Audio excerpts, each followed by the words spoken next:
सागुर महाबुड़ भामुगाग्नि श्रीरंगराज चरणांबुज मूलदासः श्री विष्णुलोक मणिमंडप मार्गदायी रामानुजो विजयते इति राजराजः சுவாமி எம்பெருமானாருடைய தரிசனம் என்று ஸ்ரீ வைஷ்ணவ சித்தாந்தத்தை கொண்டாடப்படுகிறது. அந்த தரிசனத்துக்கு சுவாமி வேதாந்தத்துடைய விஷயத்தை எப்படி சமன்வயப்படுத்தினாரோ அந்த விஷயத்தை தெரிவிப்பதற்காகவே யதீந்திரவதி தீபிகா என்கிற ஒரு கிரந்தத்தை ஸ்ரீனிவாசாச்சாரிய சுவாமி என்கிற சுவாமி அனுகிரகித்தார். அதை நாம் அனுபவித்துக் கொண்டிருக்கிறோம். அதிலே 10 அவதாரங்களாக அவர் எடுத்தார். பகவானுக்கு 10 அவதாரங்கள், திருவாய்மொழி 10 பத்துக்களோடு கூடியது. அதே போல 10 அவதாரங்கள். அந்த 10 அவதாரங்களிலே நாம கடைசி அவதாரத்தை தான் அனுபவித்துக் கொண்டிருக்கிறோம். அந்த கடைசி அவதாரத்தை நம்ம அனுபவித்துக் கொண்டிருக்கச்சே அதுல என்னது அத்ரவியம் என்று சொல்லப்படுகிறது. திரவியம் முதல்ல பிரமாணம், பிரமேயம்.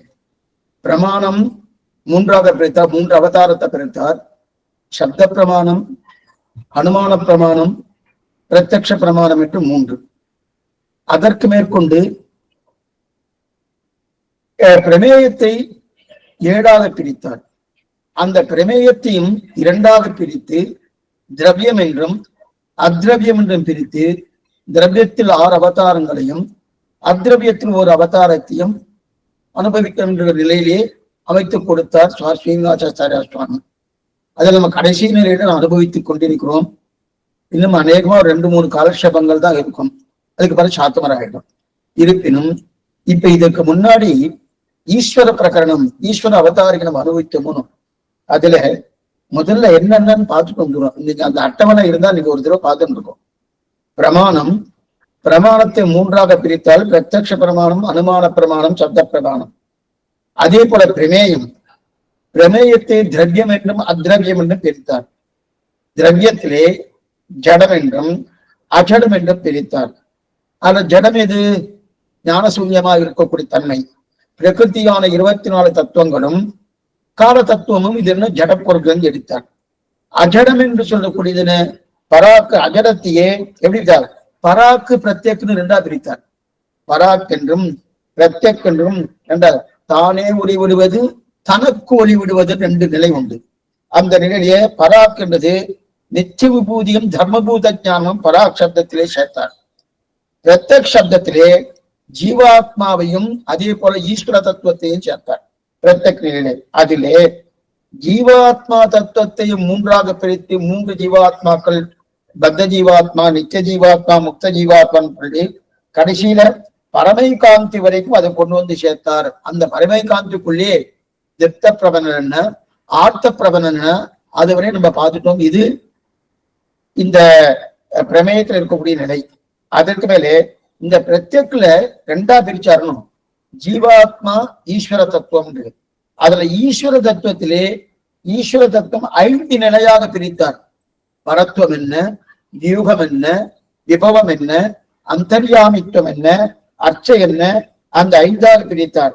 அந்த 5ஆக பிரித்து, ஆனா 5 நிலைகள் அவதாரங்கள், எண்ணிடங்காத அவதாரங்கள்.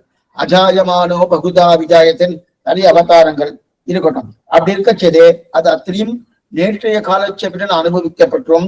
கடைசி நிலை அர்ச்சை. அர்ச்சை தான் நேற்று காத்திராட்சம். அர்ச்சை என்னது? பின்னானான் வரம்பம் சோதி. நாமெல்லாம் அவதாரங்களை சேவிக்காத ஒரு நிலை இருக்கணும். அந்த நிலைக்கு பிரதிநிதியாகத்தான் அர்ச்சாத்திரிமையை அவதரிக்கும் சேவிக்கிறோம்னு தெரிவித்தார். அதற்கு மேற்கொண்டு அத்ரவியம் எடுத்தோம். அத்ரவியம், திரவியம் என்றால் சேர்க்கையோடு இருப்பது. அத்ரவியம் என்றால் சேர்க்கையற்று, அதோட எதுவும் கலக்கவே கலக்காது. அப்ப அந்த அத்ரவியத்தை 10 அத்ரவியங்கள் கணக்கு நம்ம பார்த்தோம். 10 அத்ரவியங்கள்னு, அதாவது சத்தம், ரஜசு, தமசு, சப்தஸ்பரிச ரூபரச கந்தங்கள், சம்யோகம், அடுத்து சக்தி. சத்துவகுணம் 1, ரஜோகுணம் 1, தமோகுணம் 1, சப்தம் 1, ஸ்பரிசம் 1, ரூபம் 1, ரசம் ஒண்ணு, கந்தம் ஒண்ணு, சம்யோகம் ஒண்ணு, சக்தி ஒண்ணுன்னு எடுத்துக்கோம். இப்ப இதுல 10 திரவியங்கள் கணக்கு சொல்லப்பட்டிருக்கு. இருந்தாலும் இதெல்லாம் அப்படியே ஞாபகம் வச்சுக்க முடியுமான்னா கொஞ்சம் சிரமம் தான். நீ நேற்றுக்கே இதை சொன்னேன், கொஞ்சம் ஞாபகம் வச்சுக்கிறது கொஞ்சம் சிரமமா தான் இருக்கும். சிறு வயசுல இதெல்லாம் கொஞ்சம் படிச்சோம்னா கொஞ்சம் ஞாபகம் இருக்கும். கொஞ்சம் இன்னைக்கு அதாவது 10 வயசுல இருந்து 22 வயசுக்குள்ள ஏதோ கொஞ்சம் மனப்பாடம் பண்ண. நம்ம சந்த கத்துக்கிறது கூட அந்த வயசுக்குள்ளதான் கத்துக்கணும். இன்னைக்கு என்ன ஆயிடுச்சுன்னா 50க்கு மேலதான் சந்தைக்கே வர ஆரம்பிச்சுட்டான். அதுலயும் அநேகமா இன்னைக்கு ஸ்ரீகள் தான் நிறைய வர சந்தை கத்துக்கிறதுக்கு. புருஷர்கள் வர்றதே கிடையாது. வர்றது கிடையாதுன்னா ஏன் வரலன்னு எத்தனையோ காரணங்கள் இருக்கலாம். கூட காலட்சேபத்து கூட ஸ்ரீகள் தான் நிறைய இருக்காத தவிர அநேகமா புருஷர்கள் குறைச்சலதான் இருக்கா. இது அந்த காலத்துல இருந்தே இதேதான். எம்பெருமானார் காலத்துல இருந்தே என்னைக்குமே ஸ்ரீகளுக்கு உண்டான பெருமை புருஷர்களுக்கு கிடையாது.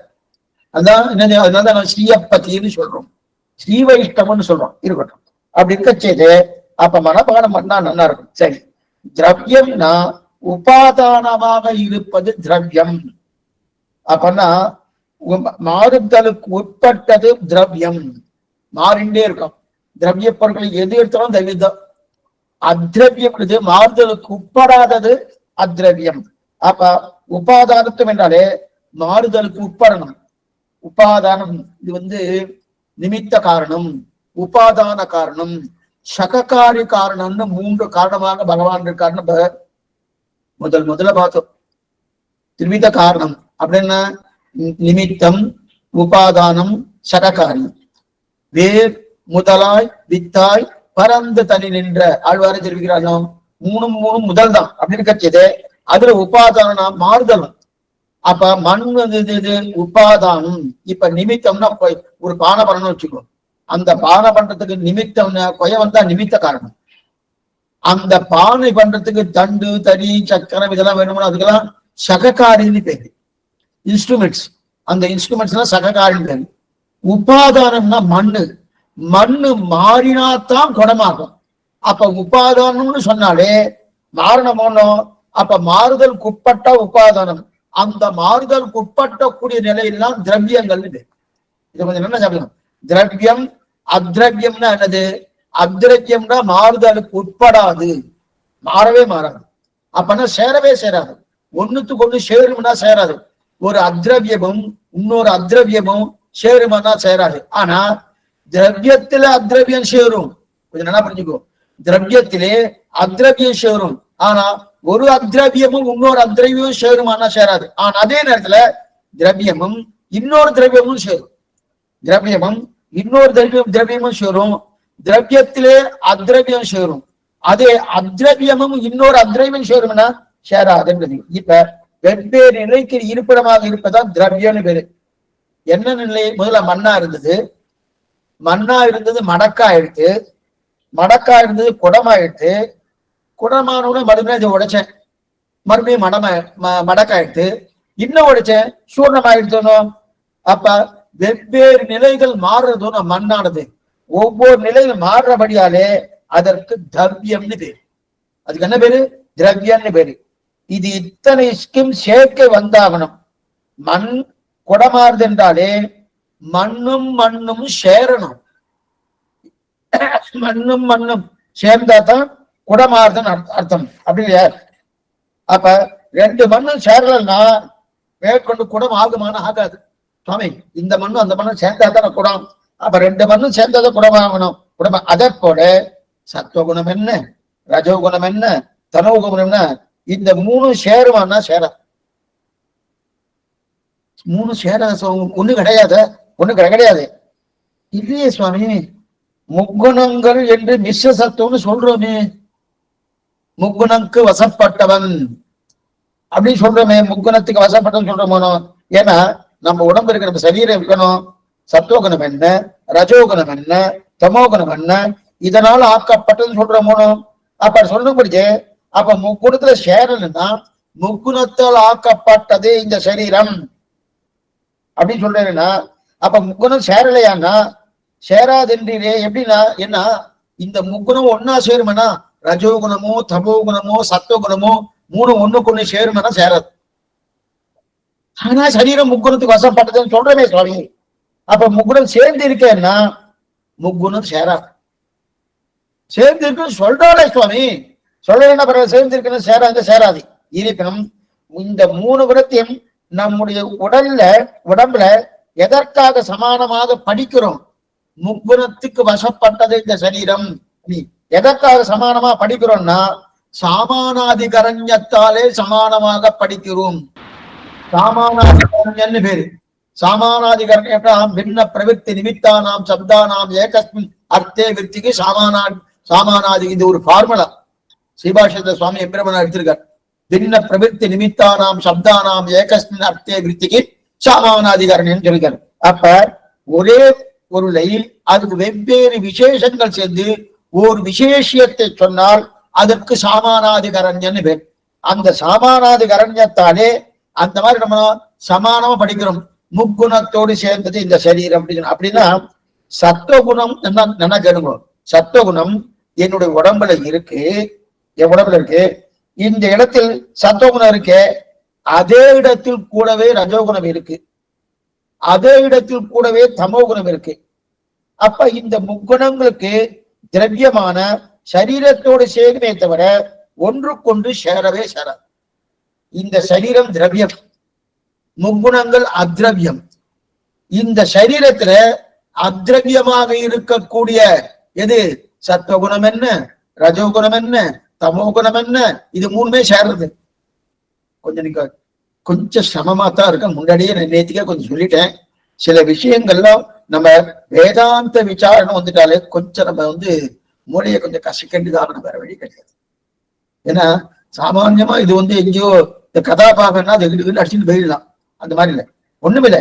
நமக்கு முக்குணம் இருக்கணும். சத்துவகுணம்னா என்ன, ரஜோகுணம் என்ன, தமோகுணம் என்ன, அதோடைய குவாலிட்டி என்ன, அதோடைய கொள்கைகள் என்ன, அதோடைய நிலை என்னன்னு பின்னாடி சொல்றச்சே இன்னும் நல்லா புரியும். ஆனா இப்ப நீங்க இது நல்லா புரிஞ்சுட்டேன்னா பின்னாடி நீங்க சொல்லும்போது இன்னும் நல்லா புரிஞ்சிடும். இப்ப சத்துவகுணமும் ரஜோகுணம் தமோகுணம் நம்ம சரீரத்துல இருக்கணும் இருக்கு. இது இப்ப சத்துவகுணம் எங்க இருக்கோ அதே இடத்துலயே ரஜோகுணமே இருக்கு, ரஜோகுணம் எங்க இருக்கோ அதே இடத்துலயே கூடவே தமோகுணம் இருக்கு. அப்ப முக்குணத்தோடு இந்த சரீரம் திரவியம், இது அத்ரவியம் இல்ல, இது திரவியம். திரவியம்னா மாறுதலுக்கு உட்பட்டதுன்னு அர்த்தம். கொஞ்சம் நல்லா புரிஞ்சுக்கோ. திரவியம்னு சொன்னாலே மாறுதலுக்கு உட்பட்டது. சரீரம் மாறுதா சுவாமினா, சிறு வயசுல எப்படி இருந்து இப்ப எப்படி இருந்துருக்கு, இன்னும் 10 வயசு ஆச்சுன்னா எப்படி ஆகும், 40 வயசுல எப்படி இருந்திருக்கேன், இந்த மாதிரி மாறிண்டே இருக்கணும். அதனால மாறுதலுக்கு உட்பட்டால் அதுக்கு திரவியம்னு பேரு. அந்த திரவியத்துல எது சேர்ந்தது? சத்துவகுணம் என்ன, ரஜோகுணம் என்ன, தமோகுணம் என்ன சேர்ந்திருக்கணும். ஆனா உள்ளுக்குள்ள இருக்கணும், உள்ளுக்குள்ள சேர்ந்திருக்கு. ஒண்ணுக்கொண்ணு அப்படியே கலந்து இருக்குமானா சேர்ந்து இருக்காது. அது ஒண்ணுக்கொண்ணு இருக்காது, உள்ளுக்குள்ள இருக்கு. உள்ளுக்குள்ள இருக்குன்றதுக்காக கலந்து இருக்காது ஒண்ணும் இல்லை. புரியறதுக்காக சொல்றேன். நம்ம லௌகிக எக்ஸாம்பிளே சொல்றேன். இந்த தலிக பண்றதுல அஞ்சலை பெட்டின்னு ஒண்ணு வச்சுட்டு காரணம், இது பெண்களுக்கு நன்னா புரியும். அஞ்சலை பெட்டின்னு ஒண்ணு வச்சுப்பா. அதுல ஒரு இதுல மிளகு போட்டுப்பா, சீரகம் போட்டுப்பா, கடுகு போட்டுப்பா, உளுத்த பருப்பு போட்டுப்பா, அது மாதிரி இது இன்னும் என்னென்ன உண்டோ அதெல்லாம் போட்டு காமிச்சுக்கோ. இப்ப எல்லாம் ஒரே பட்டியல தானே இருக்கு. ஒரே பெட்டியில இருக்கிறபடியாலே மிளகு, சீரகம், கடுகு, வெஞ்சி இதெல்லாம் கலந்துருக்க சுவாமி. அது எதுக்கு தனித்தனியா டப்பா போட்டிருக்க சுவாமி? அந்தந்த டப்பா போல தானே இருக்குன்னா அப்ப கலர் இல்லையணும். ஆனா ஒண்ணுக்குள்ள அதெல்லாம் இப்ப அஞ்சலை பெட்டின்னு எடுத்துட்டா அதுக்குள்ள மிளகு, சீரகம், கடுகு, வெந்தி எல்லாம் இருக்குன்னு சொல்ற போனோம். அதே போல இந்த சரீரத்துக்குள்ள சத்துவகுணம், ரஜோகுணம், தமோகுணம் 3 இருக்கு. ஆனா ஒண்ணுக்கொண்ணு கலந்து இருக்குன்னா கலந்து கிடையாது. புரியுதா? கலந்துட்டோம்னா அது திரவியத்துல சேர்ந்துடும். அது ஏன்னா ஆனா இந்த சரீரத்தோடு கலந்து இருக்கு. சத்துவகுணமோ ரஜோகுணமோ தமோகுணமோ இந்த 3 குணங்களும் சரீரத்தோடு கலந்துருக்கு. சரீரத்தோடு மொத்தம் என்னமா கலப்பா? சரீரம் திரவியமாயிட்டு. சரீரம் திரவியமானபடியாலே சரீரத்தோடு கலக்கிறது. ஆனா சத்துவகுணமோ ரஜோகுணமோ தமோகுணமோ அத்ரவியமானபடியாலே அது ஒண்ணுக்கொண்ணு சேரவே சேராது. ஆனா இன்னும் 3க்குள்ள இருக்கு. அதான் கலசவே கலசா அப்போ இருக்கு இல்லையா? அப்ப இப்படின்னா முக்குணம்னா என்ன நினைக்கிறோம்? 3 குணங்களை கலந்து அந்த கலவையை நம்ம உடம்புல வச்சிருக்கா அப்படின்னு நினைக்கிறோமோன்னு அது இல்ல. 3 குணம் என்ன கலந்தாச்சு சுவாமி. இந்த பக்கம் சத்துவகுணம், இந்த பக்கம் தமோகுணம், இந்த பக்கம் ரஜோகுணம், முடிஞ்ச ஒன்னா சேர்த்தாச்சு. முடிஞ்ச ஒன்னாச்சு நல்லா கலந்து இந்த சரீரத்துக்குள்ள போட்டாச்சுன்னா அப்படி இல்லை, அப்படி வைக்கல. சத்துவகுணமோ ரஜோகுணமோ தமோ குணமோ நம்ம சரீரத்தில் இருக்கு. ஆனா இந்த எந்த இடத்தில் சத்துவகுணம் இருக்கோ அதே இடத்தில் ரஜோகுணம் இருக்கு. எந்த இடத்தில் ரஜோகுணம் இருக்கோ அதே இடத்தில் தமோ குணம் இருக்கு. ஆனா எப்படி இருக்கு? சமான அதிகரணத்தால். சாமானாதிகரண்யன்னு பார்த்தோமோ, சமான அதிகரணத்தால் அப்படின்னா நிஷ்டம் என்கிற அப்படின்னா அந்த இடத்துல கலந்து இருக்குன்னு அர்த்தமே தவிர, அப்ப சத்துவகுணம் ரஜோகுணம் தமோ குணம் கலந்து இருக்கு அப்படின்னு அர்த்தமா? அது அர்த்தம் இல்ல. அப்ப இது என்னன்னா இருக்கு அங்க இருக்குன்னு அர்த்தமே தவிர கலந்து இருக்குன்னு அர்த்தம் இல்லை. அப்ப ஏன்னா சேர்க்கை கலந்து இருக்குனாலும் சேர்க்கை வந்துடும், சேர்க்கை உண்டானா சேர்க்கையே கிடையாது. சத்துவகுணமோ ரஜோ இதுக்கு நல்லா புரிஞ்சுக்கோ. இந்த முக்குணங்கள் சேருமானா சேரவே சேராது. ஏன் சேராது? அத்ரவியமானபடியாலே உபாதானத்துவம் முக்குணங்களுக்கு கிடையாது. திரவியத்துக்கு உபாதானத்துவம் உண்டு. அதனால ஒரு திரவியம் மற்றொரு திரவியத்தோடு சேரும். ஆனால் அதே நேரத்தில் அத்ரவியமானது திரவியத்தோடு சேரும். அத்ரவியமே இன்னொரு அத்ரவியத்தோடு சேருமானா சேராது அப்படின்னு சொல்லிக்கோ. அப்ப சேர்க்கை வந்தாலே அது அத்ரவியமாக இருக்காது, திரவியமாக. ஆனா இந்த பாருங்க, இது இவருக்கு என்ன புரிஞ்சுக்கணும். அப்ப சத்துவகுணமோ ரஜோகுணமோ தமோ குணமோ மூணும் ஒன்று கொண்டு சேராது. ஆனா மூணு இருக்கு. செடி போல அஞ்சரை பெட்டி நம்ம பார்த்தோமோ மசாலா பெட்டின்னு வச்சுக்கோம். அந்த மாதிரி சொல்லப்படாது, சொல்றதுக்காக சொன்னேன். அதுக்குள்ள மிளகு சீரகம் கடுகு வெந்தி அதெல்லாம் இருக்கணும். அதெல்லாம் ஒண்ணு கூட சேர்ந்து இருக்கா சேரலையணும், அந்த மாதிரி இருக்கு. சரி சரி சுவாமி. இப்ப ஸ்ரீவைகுண்டத்துல சுத்த சத்துவம்னு சொல்றாரு. என்ன சுத்த சத்துவம்னா என்னது? ஸ்ரீவைகுண்ட சுத்த சத்துவம் சொல்றா இல்லையா? ஸ்ரீவைகுண்டத்தை எல்லாமே சுத்த சத்துவம் அப்படி சொல்றோம். சுத்த சத்தமயமான திரிவேணி பகவானுக்கு. ஆனால் அதே இடத்தில் ரஜோகுணம் தமோகுணம் இருப்பான இருக்காது. சுத்த சத்துவம் வந்துட்டுனாலே அந்த இடத்துல ரஜோகுணத்துக்கு தமோதனத்துக்கு அங்க இடமே கிடையாது. இந்த இடத்துல என்ன புரிஞ்சுக்க? ஸ்ரீவைகுண்டம் சுத்த, இது நம்ம முன்னாடி பார்த்திருக்கோம். சுத்த சத்தம் நிச்சய விபூதின்னு பார்த்திருக்கோம். அது ஒரு அவதாரியில பார்த்திருக்கோம். பிரகிருதி காலம் நிச்சய விபூதி தர்மபூத ஞானம் ஜீவாத்மா அடுத்து பரமாத்மன் 6 அவதாரியை பார்த்தோம்னு இதுல திரவியத்துல அந்த 6 அவதாரில நிச்சய விபூதி, அந்த நிச்சய விபூதி சுத்த சத்துவமயம் அப்படின்னு இருக்கு. அப்ப சுத்த சத்துவமயமா இருக்கணும்னா பகவானுடைய திருமேனி சுத்த சத்துவமயம். அப்பனா என்ன அர்த்தம்? ரஜோகுணமா தமோ குணமும் இருக்காதுன்னு அர்த்தம். அப்ப அதுதான் சுத்த சத்துவம். அப்ப மிஸ்ர சத்துவம்னா என்ன? முக்குணங்களும் ஓரிடத்துல ஆசிரியத்து இருக்குன்னு அர்த்தம். மிஸ்ர சத்துவம். சுத்த சத்துவம்னா கலந்த கட்டியே கிடையாது, எதுவும் கலக்கல கலக்காம சத்துவகுணம் சுத்த சத்துவகுணம் மட்டுமே இருக்கக்கூடிய நிலை இது ஸ்ரீவைகுண்டத்தின் நிலை. அதே மிஸ்ர தத்துவம். மிஸ்ர தத்துவம்னா முக்குணமும் ஓரிடத்துல ஆசிரியத்து இருக்கு. நல்லா புரிஞ்சுக்கணும், முக்குணமும் கலந்து இருக்குன்னு அர்த்தம் இல்லை. மிஸ்ர சத்துவம் அப்படின்னு வந்துனாலே அப்பன்னா சத்துவகுணம் ரஜோகுணம் தமோகுணம் 3 கலந்து இருக்கு. சுத்த சத்துவம்னா சத்துவகுணம் ரஜோகுணம் தமோகுணம் கலக்காம வெறும் சத்துவம் மட்டும் இருக்கு அப்படி அர்த்தம். அதுக்கு அது கரெக்ட் தான். ஆனா 2வது அடியை சொன்னேன், மிஸ்ர சத்துவம்னு சொல்லியாச்சுன்னா கலந்திருக்கு சுவாமி. 3னா கலக்கல, 3 குணங்களும் உண்டு. அந்த 3 குணங்களும் அந்த சரீரத்தை ஆசிரியருக்குன்னு அர்த்தமே தவிர அப்ப 3 குணங்களும் கலந்து இருக்கு அப்படின்னு அர்த்தம் கிடையாது. அப்ப சுத்த சத்துவம் என்றாலே சத்தம் மட்டுமே ஆசிரியத்திருக்குன்னு அர்த்தம். அதுல என்ன இருக்குது? ரஜோகுணமோ தமோ குணமோ இருக்காது. அப்ப சத்தம் சரீரத்தோடு சேருமா என்றால் சரீரம் திரவியம் தானே, அதனால சேரும் தான். அடிய முன்னாள் சொன்னேன், சத்த குணம் இந்த சரீரத்தை சேருமா? சேரும். புரியத்துக்காக சொல்றேன். பிராமணன் சத்திரியன் நேற்றுக்கு இதை பார்த்தோம், இதான் கொஞ்சம் விவரமா சொல்றேன். பிராமணன் சத்திரியன் வைசியன் சூத்திரன் 4 பிரிவுகள் பார்க்கிறோம். பிராமணோஸ்ய முகமாசீது பாகுராஜன்ய குதக ஊரு ததஸ்ய தைஷக பத்யாகும் சூத்ரோ அஜாயதான்னு பார்த்தோம்னு அதுல இந்த பிராமணனுக்கு உண்டான நிலை என்ன? சத்துவகுணம் அதிகமா இருக்கும், தமோகுணம் ரஜோகுணம் குறைச்சலா இருக்கும். அதே போல சத்திரியனுக்கு ரஜோகுணம் அதிகமா இருக்கும், தமோ குணமும் சத்துவகுணமும் குறைச்சலா இருக்கும். அதே போல வைசியனுக்கு சத்துவகுணமும் தமோ குணமும் ரஜோகுணமும் சமமா இருக்கும், சத்துவகுணம் குறைச்சலா இருக்கும். அதே சூத்திரனுக்கு தமோ குணம் அதிகமா இருக்கும். இது எப்படின்னா இந்த நிலையில தான் இந்த சரீரமே தயாராகுது. இதை வைத்துக் கொண்டுதான் பிராமண சத்திரிய வைசிய சூத்திரன் எடுத்துட்டு இருக்கான். எதுக்கு சொல்றேன்னா அப்படி இருக்க செய்து. ஆனா இந்த 3 குணம் அங்க உள்ள கலக்கிறதுனா கலக்கல. 3 குணம் இந்த சரீரத்தை ஆசிரியத்திருக்கே தவிர, அப்ப இதனால சரீரம் திரவியம் தானே, அதனால அந்த சரீரத்தை சரி குணமும் சேராது என்பது. எனக்கு குணமும் சேருமா? ஒரு குணம் ஒரு சுவாமி ஒருத்தர் கோபக்காரா இருக்கு. நெத்திகீதை பார்த்தோம், கோபக்காரா இருக்காரு. அவருக்கு கோபம் வருமானா? கோபத்துக்கு கோபம் வருமா? கோபம்ன்றது குணத்தோடு சேருவான்னா சேரவே சேராது. இனி சத்துவம்னா என்ன? இப்ப இது வரைக்கும் மேல இருந்து வரை பார்த்தோம். சத்துவகுணம் என்பது, ரஜோகுணம் என்பது, தமோகுணம் என்பது அத்ரவியம், உபாதானத்தும் கிடையாது, ஒன்றுக்கொன்று கலக்காது, சேராது, முதல் நிலை. அப்ப சத்துவ முக்குணத்தோடு கூடியது இந்த சரீரம்னா, இந்த சரீரம் இந்த சரீரத்துக்குள்ள 3 குணமும் உண்டு. 3 குணமும் இருந்தாலும் சத்துவகுணமோ ரஜோகுணமோ தமோ குணமோ இந்த 3 குணங்களும் ஒன்றுக்கொன்று கலந்து கட்டியாக நம்ம சரீரத்தில் இருக்கானா? கிடையாது. அது தனியா இருக்கு, இது தனியா இருக்கு, அதே இடத்துலதான் இருக்கு. ஆனா எது போல அஞ்சல பட்டியல் எப்படி இருந்தது, அதே போல தனித்தனியா இருக்குன்னு பார்த்தாச்சு. இப்ப சத்தம்னா என்ன? சத்தம்னா எல்லாமே தெரிஞ்ச விஷயம்தான். நமக்கு தெரியாத விஷயம் ஒண்ணுமே கிடையாது, தெரிஞ்ச விஷயம்தான்.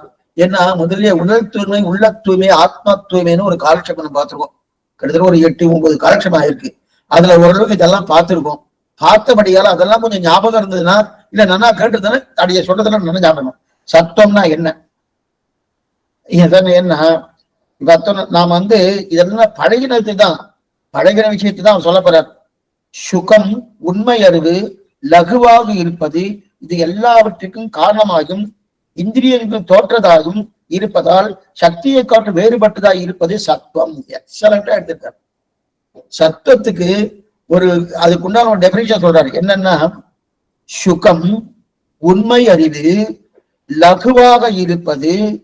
சுகம், உண்மை அறிவு, லகுவா லேசா இருப்பது, இதுக்கு எல்லாத்துக்கும் காரணமாகும் இந்திரியங்களுக்கு தோற்றதாயும் இருப்பதால் சக்தியை காட்டில் வேறுபட்டதாய் இருப்பது சத்துவம். அப்பனா சக்தி என்பது தனியா நல்லா பாருங்க, மேற்கொண்டு சக்தி தனியா எடுத்துக்காரு பாருங்க. 10 திரவியங்கள் இருக்கணும்.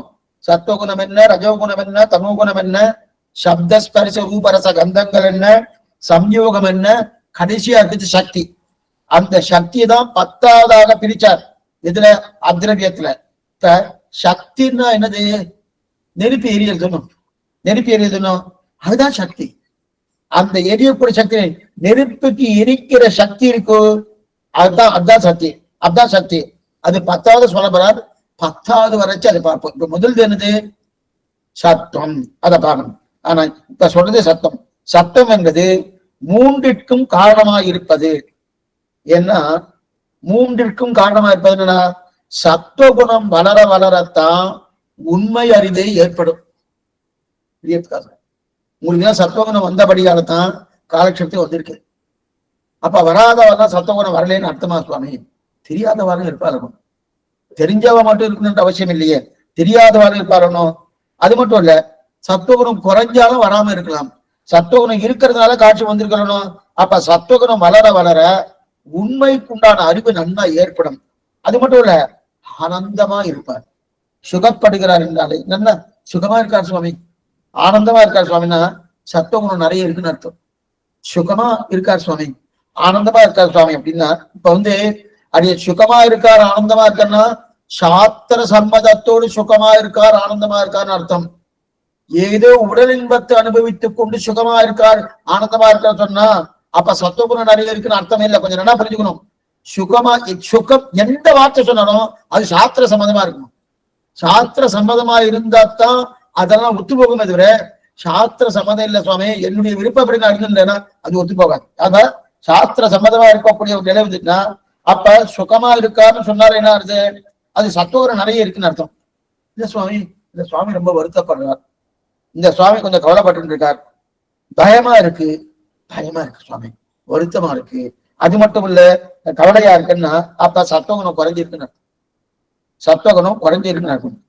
பதட்டப்படுற குணம் வருமோ வராதோ, பதட்டப்படுறோம் இதுவோ அதுவோ அப்படின்னு ஒரு சந்தேகத்தோடு இருக்க போனோம். பதட்டப்படுற குணம் அப்படின்னா என்ன ஆகுது? அப்பதான் பதட்டப்படும்பது நிறைய பேர்ல என்ன பண்ண பதட்டப்படுறேன்னா சுவாமி பிபி ஏறிட்டு தான் பாருங்க. அப்பெல்லாம் சத்துவகுணம் குறைவா இருக்குன்னு அர்த்தம். அதத்தான் பதட்டம்னா மன அழுத்தம். மன அழுத்தம்னா பதட்டம். இந்த மன அழுத்தத்துக்கு மருந்து கொடுத்தாலே அப்படி நல்லா போறோம். மன அழுத்தம் என்ன, நமக்கு சத்துவகுணம் குறைவா இருக்கு, தமோகுணமும் ரஜோகுணமும் அதிகமா ஏறுறது. தமோகுணம் அதுக்குண்டான மருந்தை கொடுக்கணுமே தவிர சத்துவகுணம் ஏறணும், தமோகுணம் ரஜோகுணமும் இறங்கணும், அதுக்குண்டான மருந்து கொடுக்கணுமே தவிர மன அழுத்தத்துக்கு மருந்து கொடுக்குறாருன்னு கொடுத்தவனே அநேகமா மன அழுத்தத்துக்கு மருந்து கொடுத்தாங்க என்ன பண்ண மயக்கமா படுத்துவார். ரெஸ்ட் எடுத்துக்கோ, ஓய்வு எடுத்துக்கோ, ஓய்வு எடுத்தாலே இதுக்கு வேற மருந்தே கிடையாது. மன அழுத்தத்துக்கு என்ன மருந்துன்னா இது நேரடியா மன அழுத்தத்தை குறைக்கிறா போல இருக்க வேண்டாம். ஒண்ணு இல்ல சுவாமி, அவர் அப்படியே மயக்கமா இருப்பார். அவர் மயக்கம் ஏன்னா உள்ளுக்குள்ள மன அழுத்தத்துக்கு உண்டான வியாதிக்கு மருந்து கொடுக்கறது இல்ல. நோய் நாடி, நோய் முதல் நாடி, அது தனிக்க வாய் நாடி வாய்ப்ப செயல் தெரிவிக்கிறார் இல்லையா? அப்ப நோய் நாடிக்கு மருந்து கொடுக்கணுமோனோ அது கொடுக்கறது இல்ல. ரஜோகுணத்தை குறைப்பதற்கும் தமோகுணத்தை குறைப்பதற்கும் மருந்து கொடுத்தாதான் தூக்கம் வராம பதட்டத்தை குறைக்க முடியும். ஆனா நாம என்ன பண்றோம்னா இவருக்கு பதட்டப்பட்டு இருக்கார், மன உளைச்சல். அப்ப அந்த மன அழுத்தமா இருக்கிறபடியானவன்னா கொஞ்சம் ஓய்வு எடுக்கட்டும், உடனே அவருக்கு தூக்க மருந்து கொடுத்துரும், இல்ல ஓய்வு எடுக்கிறதுக்கு உண்டான என்ன மருந்தோ அந்த மருந்து கொடுத்துரும். ஆனா அப்பனா நோய்க்குண்டான மருந்தை கொடுக்கலேன்னு அர்த்தம். சரி சுவாமி, அந்த நோய்க்குண்டான மருந்தை கொடுக்கணுமோனோ, உள்ளுக்குள்ள ஒரு நோய் இருக்கணும், அந்த மருந்து கொடுக்கலையணும். சரி, உள்ளுக்குள்ள ரஜோகுணம் தூக்கி நிக்கிறது, அது எப்படி சாமி, அது எப்படி சாமி குறைச்சாதான் பதட்டம் குறையும்? அது எப்படி குறைக்கிறது? அதிகமான தூக்கம் வந்துனாலே தமோகுணம் இருக்குன்னு அர்த்தம். அதிகமான ஆசை வச்சிருந்தா ரஜோகுணம் இருக்குன்னு அர்த்தம். அப்ப தமோகுணத்தை எப்படி குறைக்கிறது, ரஜோகுணத்தை எப்படி குறைக்கிறது? நீங்க அப்ப மருந்து கொடுக்கணும் மருந்து கொடுக்கணும் மருந்து கொடுக்கணும்னு சொல்லிட்டு இருக்கே, என்ன மருந்து கொடுக்கலாம்? கடையில வாங்குற மருந்து கிடையாது. ஆகார சுத்தி ரொம்ப முக்கியம். ஆகார சுத்தி முக்கியம். ஆகார சுத்தினா பெருமாள் அமுது செய்தப்பட்ட அந்த பிரசாதத்தை சேர்த்துக்கணும். என்னென்ன காய்கறிகள் தான் என்னென்ன வஸ்துக்கள் தான் சாப்பிடணும், லாகரி வஸ்துக்கள்லாம் சாப்பிடப்படாது. முக்கியமா வெங்காயம், உள்ளி, பூண்டு, இதெல்லாம் சாஸ்திர சம்மதமே கிடையாது. அப்ப அந்த ஆகாரத்துக்குன்னு ஒரு பிரபந்தமே பண்ணியிருக்கார் வேதாந்தேசிகன். ஆகார நெட்டைன்னு ஒரு பிரபந்தமே அசுரம் பண்ணிக்கிறது. அப்படின்னா என்னன்னா ஆகார சுத்தியா இருக்கணும். ஆகார சுத்தியா வந்தவங்க இல்ல, அனுஷ்டானமும் இருக்கணும். அனுஷ்டானம் ரொம்ப முக்கியம். நான் எழுந்துக்கிறேன் சுவாமி, 8:30 மணிக்கு எழுந்துகின்றேன்னா அனுஷ்டானமே இல்லையே. சிட்டன் செல்காலே வந்துன்னை சேவித்து நான்டா தெரிவித்தா இல்லையா? அப்ப ஆகார சுத்தி இருக்கணும், அனுஷ்டானம் இருக்கணும். அனுஷ்டானம் குறைஞ்சாலும் ரஜோகுணம் தமோகுணம் ஏறிடும். ஆகாரம் குறைஞ்சாலும் ரஜோகுணம் தமோகுணம் ஏறிடும். சத்துவகுணம் குறைஞ்சு விடும். குறைஞ்சு போயிடும்னா ஆக சத்துவகுணம் வந்தாலே மனசு கொஞ்சம் லேசா இருக்கும். மனசு லேசா இருக்கும். ஒன்னும் கவலை இல்லாம வாழ்க்கை அப்படியே போகும். கவலையில இல்லையா சுவாமி, ஒன்னும் கஷ்டமே வராதுன்னா, கஷ்டம் வராதுன்னு அப்படியே சொல்லவே இல்லை. இங்க பிறந்தோம்னு சொன்னாலும் கஷ்டம் தான். ஏன்னா இருள் தருமா ஞானம், தெளிவிசும்பு திருநாடு ஸ்ரீவைகுண்டம். இந்த ஊருக்கே என்ன தெரியுமா? இருட்டு. இருள் தருமா ஞானத்துள் இனிப்பிறவி ஆண் வேண்டேன். அப்ப இருள் தரக்கூடிய இந்த ஞானம் என்று இந்த லோகத்துல இல்ல சுவாமி கஷ்டமே இருக்காதுன்னு சொல்ல முடியுமாண்ணா? அந்த கஷ்டத்தை அனுபவிக்கத்தாக நம்ம இங்க பறந்துருக்கோம். அப்படி இருக்க இருக்கும். ஆனா அது கஷ்டமா மனசுல படாது. சத்துவகுணம் உந்துத்தணும். சத்துவகுணம் உந்துட்டுன்னு வச்சுக்க, மனசு லேசாயிடுறது. லேசாயிடுறதுனால அந்த கவலையே இல்லாம வாழ்க்கை அப்படி இல்லாம ஒரு சின்ன விஷயம், ஏதோ ஒரு சின்ன விஷயம், அந்த சின்ன விஷயம் வந்தாலேனா உடனே பதறமோனு, அது கண்ணடியே, இது வரலையே, இது வரலையே பண்ணனா அதனால ஒரு லாபம் இல்லை. ஒரு லாபமும் ஒண்ணு கிடையாது. ஒண்ணு வேண்டாம். கண்ணனை தொட்டியில போட்டிருக்கார். தொட்டிக்கு கீழே ஒரு தொட்டியில போட்டிருக்கார். ஏராந்த கண்ணி யசோதை இளம் சிங்கம் மார்கழி திங்கள் மதி நிறைந்த நன்னாளால் நீராட போதுவின நேர்களில் சீமல் காய்ப்பாடு செல்வச் சிறுவேர்கார் கூர்வேல் கொடுந்துணிலன் நந்தகோபன் குமரன். இது பாத்திருக்கணும்னு இது இருப்பா இல்ல. அப்ப தொட்டியில போட்டிருக்கா. அந்த தொட்டிக்கு கீழே எறும்பு போயிட்டு இருக்கு. எறும்பு போயிட்டு இருக்கணும். அங்கிருந்து கூர்வேல் கொடுந்தொழில் தானே நந்தகோபன். ஆனா நந்தகோபன் என்ன பண்ணா, அங்கிருந்து ஒரு கையில வேல் கம்பை எடுத்துட்டு கிடுக்குன்னு ஓடி வரார். என்ன சொல்ல ஓடி வரேன்னா, அதுக்கோ எறும்பு போயிட்டு இருக்கு, அந்த எறும்பு அடிக்கிறமோனோ, எறும்பு குத்தத்துக்கா வேல் எடுத்துட்டு ஓடி வந்துட்டு இருக்கேன். அதைத்தான் கூர்வேல் கொடுந்தொழில் நந்தகோபன். ஆனா இது என்ன சுவாமி, வெறுமை எறும்பு போயிட்டு இருக்கு, இந்த எறும்பு போறதுக்காக பதட்டப்படலாமா? இந்த பதட்டம் ஒத்துக்கொள்ளப்பட்டது. கொஞ்சம் நல்லா புரிஞ்சுக்கணும், இந்த பதட்டம் ஒத்துக்கொள்ளப்பட்டது. ஏன்னா பகவானுடைய திருவேணிக்கு என் வருகிறதோ என் வருகிறதோ என்று வயிறு பிடிக்கிறா பாருங்க. இது ஏற்றுக்கொள்ளத்தக்கது, தள்ளத்தக்கது கிடையாது. இப்ப நமக்குதான் வந்துட்டு வச்சுக்கேன், இல்லையா சுவாமி அவதான் அடிக்க வரா, இவ ஏதோ குளிரிட்டு இருக்கா, இவ ஏதோ 4 வார்த்தை பேசிட்டு இருக்கா, 2 வசவு பாடிட்டு இருக்கா அப்படின்னா அதை பற்றி ஒண்ணு கணிசிக்காம, அது மட்டும் இல்ல அதை பத்தி ஒரு ஆதாரத்தோடு இல்லாம இருக்கணுமோ, அது இருந்தா அப்ப சத்துவகுணம் இருக்குன்னு அர்த்தம். இப்ப நமக்கு ஏதாவது வந்துட்டுன்னு வச்சுக்கேன், உடனே அதை பத்தி பதட்டப்பட்டோம்னா தமோ குணம் ரஜோகுணம் நிறைய இருக்கு, சத்துவகுணமே இல்லைன்னு அர்த்தம், ஏதோ குறைச்சலா இருக்குன்னு அர்த்தம். அத பகவானுக்கு வந்துட்டுன்னு வச்சுக்கேன், உடனே அதுக்குண்டான நிலையோடு உடனே கூர்வேல் கொடுத்து போனார், அந்த மாதிரி போனோம்னு வச்சுக்கேன். அந்த மாதிரி போயாச்சுன்னா அப்ப கண்ணனுக்காக பதட்டப்பட்டோம்னா என்ன பண்ணலாம், நாமெல்லாம் என்ன பண்ணுவோம்னா 4 மணிக்கு பொண்ணு வரணும், என் பொண்ணு வரணும் இல்ல பேத்தி வரணும், அவன் 4:15 வரைக்கும் வரல, பதட்டமா என்ன சுவாமி பள்ளிக்கூடத்துல வரலையே சுவாமி, வயசாயிடுத்து, வயசு இப்பயே 18 வயசு ஆகிட்டு என்ன ஆச்சு ஏதாச்சும் பதட்டப்படுறோமோ, அந்த பதட்டம் வந்துடுறதுனால ரஜோகுணம் தமோ குணம் இருக்கு, சத்துவகுணம் குறைவா இருக்குன்னு அர்த்தம். அது அதிகமா தன் ரஜோகுணம் தமோ அதிகமா இருக்குன்னு. ஆனா அதே பகவானுக்கு ஏதாவது வந்துட்டு உடனே நம்ம பதட்டப்படணும், அப்ப சத்துவகுணம் இருக்குன்னு அர்த்தம். அப்ப நாம் பகவானுக்கு பதட்டப்படலைன்னா சத்துவகுணம் குறைவா இருக்கு, தமோகுணம் ரஜோகுணம் அதிகமா இருக்குன்னு அர்த்தம். நாம் நமக்காக பதட்டப்பட்டோம் என்றால் சத்துவகுணம் குறைவா இருக்கு, ரஜோகுணம் தமோகுணம் அதிகமா இருக்குன்னு அர்த்தம். பகவானுக்காக பதட்டப்பட்டோம் என்றால் சத்துவகுணம் அதிகமா இருக்கு, தமோகுணம் ரஜோகுணம் குறைவா இருக்குன்னு அர்த்தம். அது நமக்காக நாம் பதட்டப்படாம இருந்தால் சத்துவகுணம் அதிகமா இருக்கு, ரஜோகுணம் தமோகுணம் குறைவா இருக்குன்னு எத்தனை சொன்னாலும் இவ்வளவுதான். இதான் இருக்கு. இதத்தான் ஆழ்வார் தெரிவிக்கிறார். ஓ உலகினது இயல்பே, உலகினதில் இயல்பு அப்படின்னு தெரிவிக்கிறா இல்லையா? என்ன இயல்புன்னு தெரியலையே, ஒண்ணு வேண்டாம், நமக்கு தெரிஞ்ச விஷயம்தான். வேண்டிய வேதங்களோது விரைந்து கிடியர், இந்த மாதிரி எக்ஸாம்பிள் சொன்னா நல்லா புரிஞ்சிடும். வேண்டிய வேதங்களோது விரைந்து கிடியறுத்தான் பாதங்கள் யாமுடைய பத்தி பெரியாழ்வார் அங்க கன்னியாதி அங்க பெரிய சதஸ்ல அவன் பெரிய பொற்கிழி வச்சிருந்ததா, அந்த பொற்கிழி வச்சு என்னென்ன வேதங்கள் உண்டோ அந்த வேதங்கள்லாம் சொல்லி பொற்கிழியை கிழித்தார். நேரா உடனே இந்த பாண்டியவன் வல்லவிதம் என்ன பண்ணார், அவரை யானை மேல ஏறி நேரா ஊர்கோலமா கொண்டு வந்துருக்கார். அப்படியே பெருமாள் பார்த்தார், ஓ நம்ம பிள்ளை நாம சொல்லி கொடுத்தா போல எல்லாத்தையும் சொல்லிட்டு நான் ஜெயிச்சுட்டு வந்திருக்காரு, நாம சேவசாய்க்கிறதுக்கு நேரா ஆகாசத்திலே விராட்டி உண்ட பரிகரங்களோடு சேவசாய்க்கிறார். சேவசாய்க்கின்ற கட்சி உடனே இவர் என்ன பண்ணிருக்கணும், எனக்காக வந்திருக்கார் பாச்சர அப்படின்னு ஒரு கர்வத்தோடு இருக்கணுமானோ, அந்த கர்வமே இல்ல அவர் என்ன பண்ணாரு, இவர் பதட்டப்படுறாரு. என்ன பதட்டப்படுறாரு, ஓ இந்த துட்ட தேசமோ, இந்த துட்ட காலத்திலே துட்டர்கள் இருக்கக்கூடிய இடத்திலே இப்படி கருணாருடனாக வந்து கொண்டிருக்கிறானே, இவனுக்கு என் வருகிறதோ என்று பதட்டப்பட்டாரனோ, அந்த பதட்டம் தான் என்னது, அதான் மங்களாசாசனம். பல்லாண்டு பல்லாண்டு பல்லாயிரத்தாண்டு பல கோடி 100,000 மங்களாசாசனம் இல்லையா, அதுதான் நம்முடைய சுரூபத்துக்கு அனுரூபம். அப்ப அந்த பதட்டம் எங்க இருக்கணும், நம்ம இடத்துல இருக்கக்கூடாது, பகவானிடத்துல இருக்கணும்.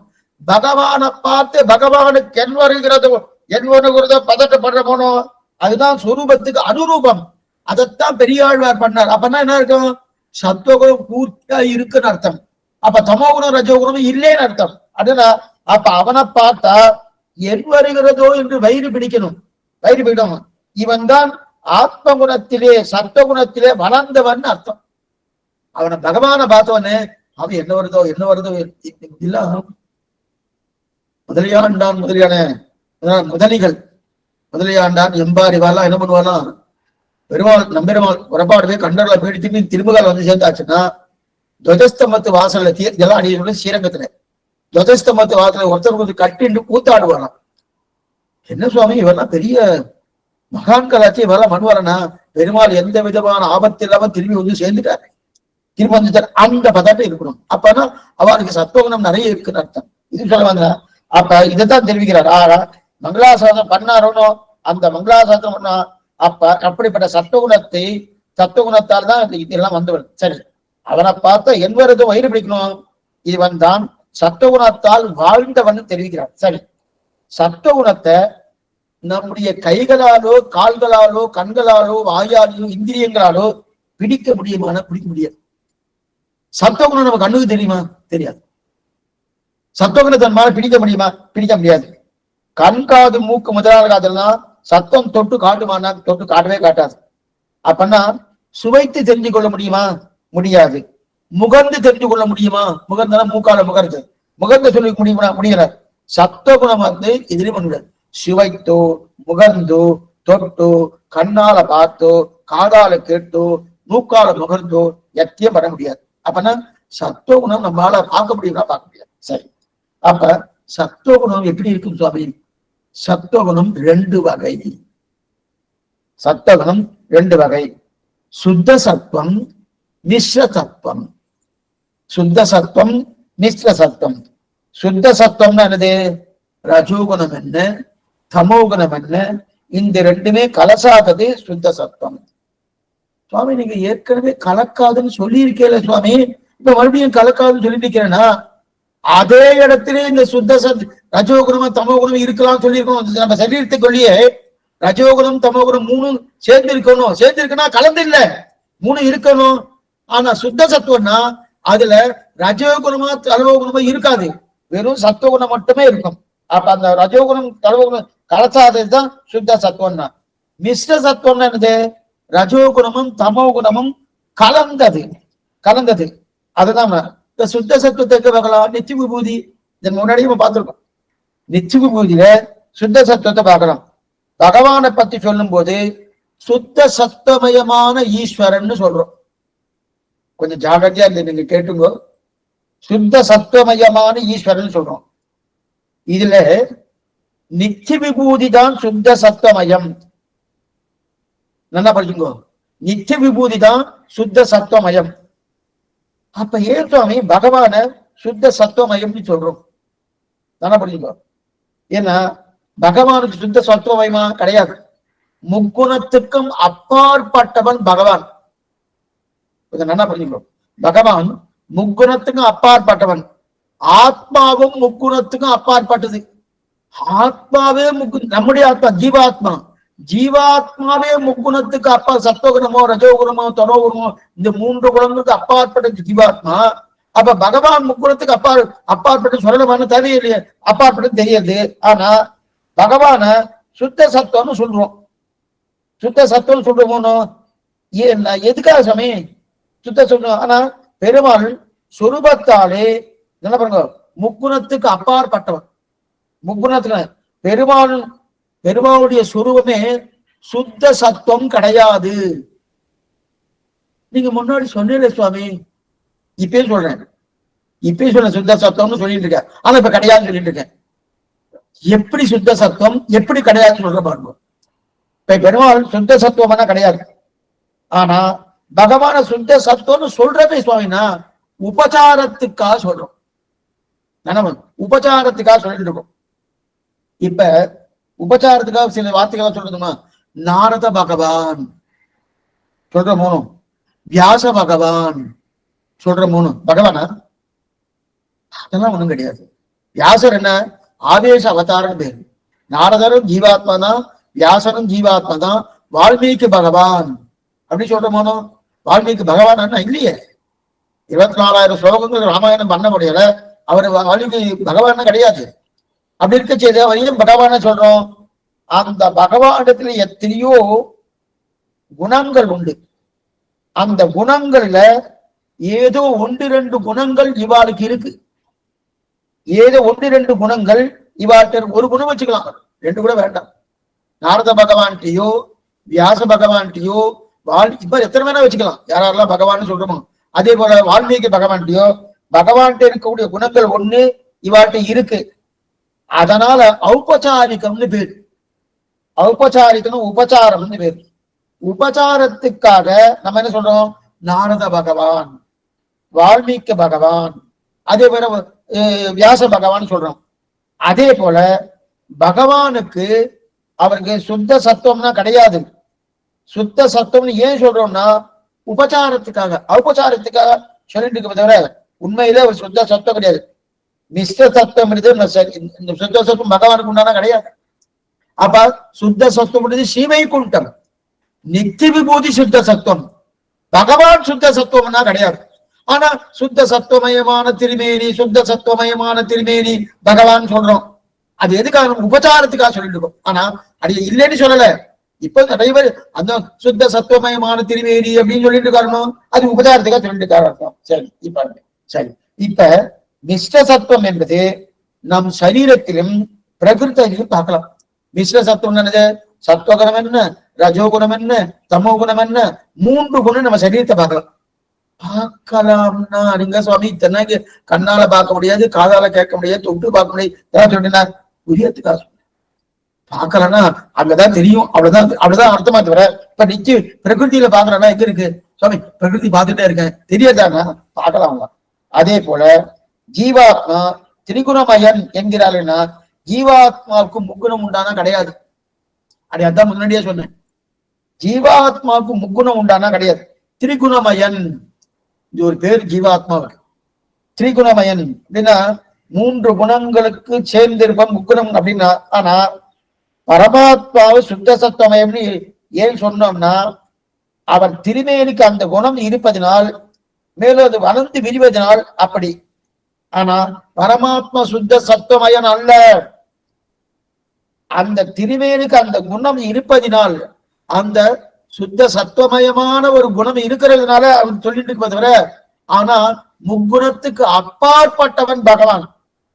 அத போல ஜீவாத்மா திரிகுணம் என்கிறவன் திரிகுணம் இந்த ஜீவாத்மா திரிகுணமயன் அப்படின்னு சொல்றோம்னா அந்த திரிகுணமயன் முக்குணம் உண்டான்னா ஜீவாத்மாவுக்கு முக்குணம் உண்டான முக்குணம் கிடையாது. ஜீவாத்மாவுக்கு முக்குணம் ஏன்னா ஆத்மாவுக்கும் முக்குணம் கிடையாது, பரமாத்மாவுக்கும் முக்கம் கிடையாது. ஏன்னா ஆத்மா எடுத்துக்கொண்ட சரீரத்துக்கு முக்குணம் உண்டு. நல்லா புரியுது சார்? ஆத்மா எடுத்துக்கொண்ட சரீரத்துக்கு முக்குணம் உண்டு. ஆனால் இந்த சரீரத்துல இருந்து இருந்து இருந்து இந்த ஆத்மா ஞானத்தையே இந்த சரீரத்துடைய முக்குணம் இருக்கணும். இந்த சரீரத்துல இருந்திருந்து இந்த சரீரத்துல முக்குணம் இருக்கணும். அந்த முக்குணத்துக்கு அப்படியே அந்த வசப்பட்டு வந்து அது பாதித்தது இல்லையா? அதனால ஜீவாத்மாவை முக்குணமயன் என்கிறவன் தவிர நிஜத்தில் முக்குணம் ஜீவாத்மாவுக்கு கிடையாது. நிஜத்தில் ஜீவாத்மா முக்குணம் உண்டானா ஒரு ஜீவாத்மாவும் கிடையாது. ஏன்னா எடுத்துக்கொண்ட சரீரம், இந்த சரீரத்துக்குள்ளதான ஆத்மா இருக்கு. சரீரம் முக்குணத்துக்கு வசப்பட்டுதானே? ஆமா, அது சந்தேகம் இல்லை. ஆனா முக்குணத்துக்கு வசப்பட்டுதானே முக்குணம் கலந்து இருக்குன்னு அர்த்தம் எல்லாம் முன்னாடியே பார்த்துட்டோம்.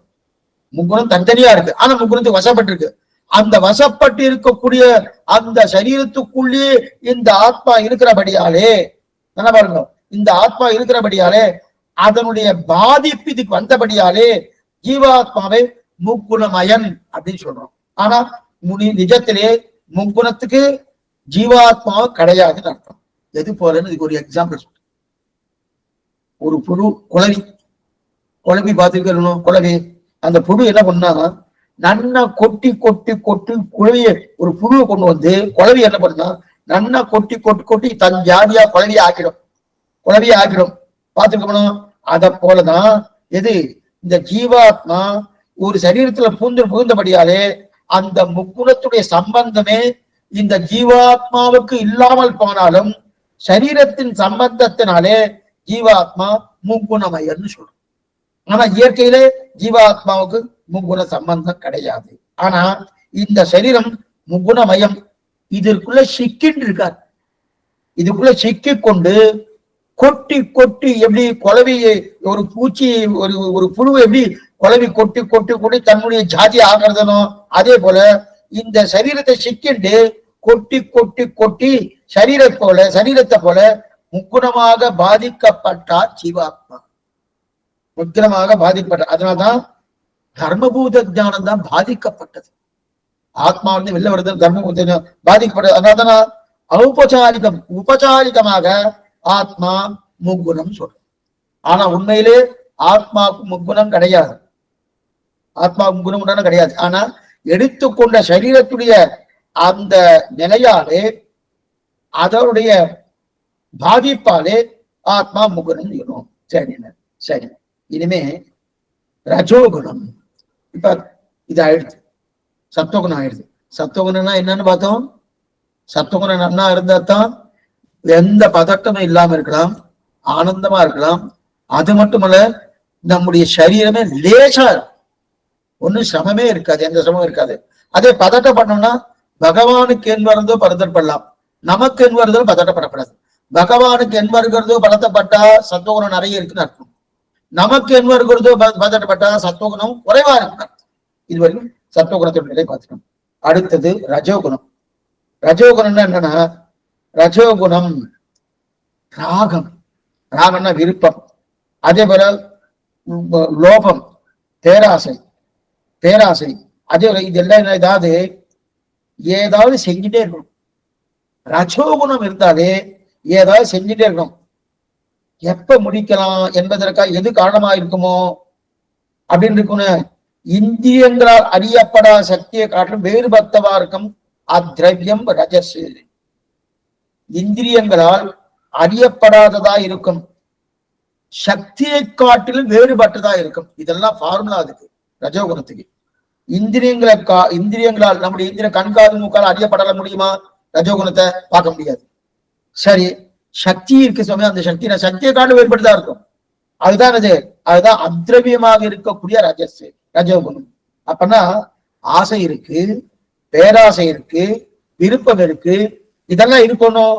இதெல்லாம் இருக்கிறபடியாலே என்ன இது இத்தனை யாரு? ரஜோகுணம் தான் காரணம். நிறைய ஆசை வந்துட்டாலும் ரஜோகுணம் தான் காரணம், நிறைய பேராசை வந்தாலும் ரஜோகுணம் தான் காரணம், நிறைய விருப்பம் இருக்குன்னு வச்சுங்க, அதுவும் ரஜோகுணம் தான். ரஜோகுணம் அதிகமா இருந்தாலே ஏதாவது சாதிக்கலாமே, ஏதாவது சாதிக்கலாமே, என்ன சாதிக்கலாம் என்ன சாதிக்கலாம் என்ன சாதிக்கலாம் அப்படின்னு நினைக்கிறார் இல்லையா? அப்ப அந்த சாதனையாளர்கள்லாம் இருக்காளே, அவரெல்லாம் ரஜோகுணம் உடையவர்கள், ரஜோகுணம் உடையவர்னு சொல்லிடலாம்னாரு. இந்த மாதிரி நீ சொன்ன உடனே ஒருத்தர் கேட்டுட்டார், சுவாமி அப்ப சாதனையாளர்கள் ரஜோகுணம் அதிகமா இருக்கான்னு சொல்லிடணும்.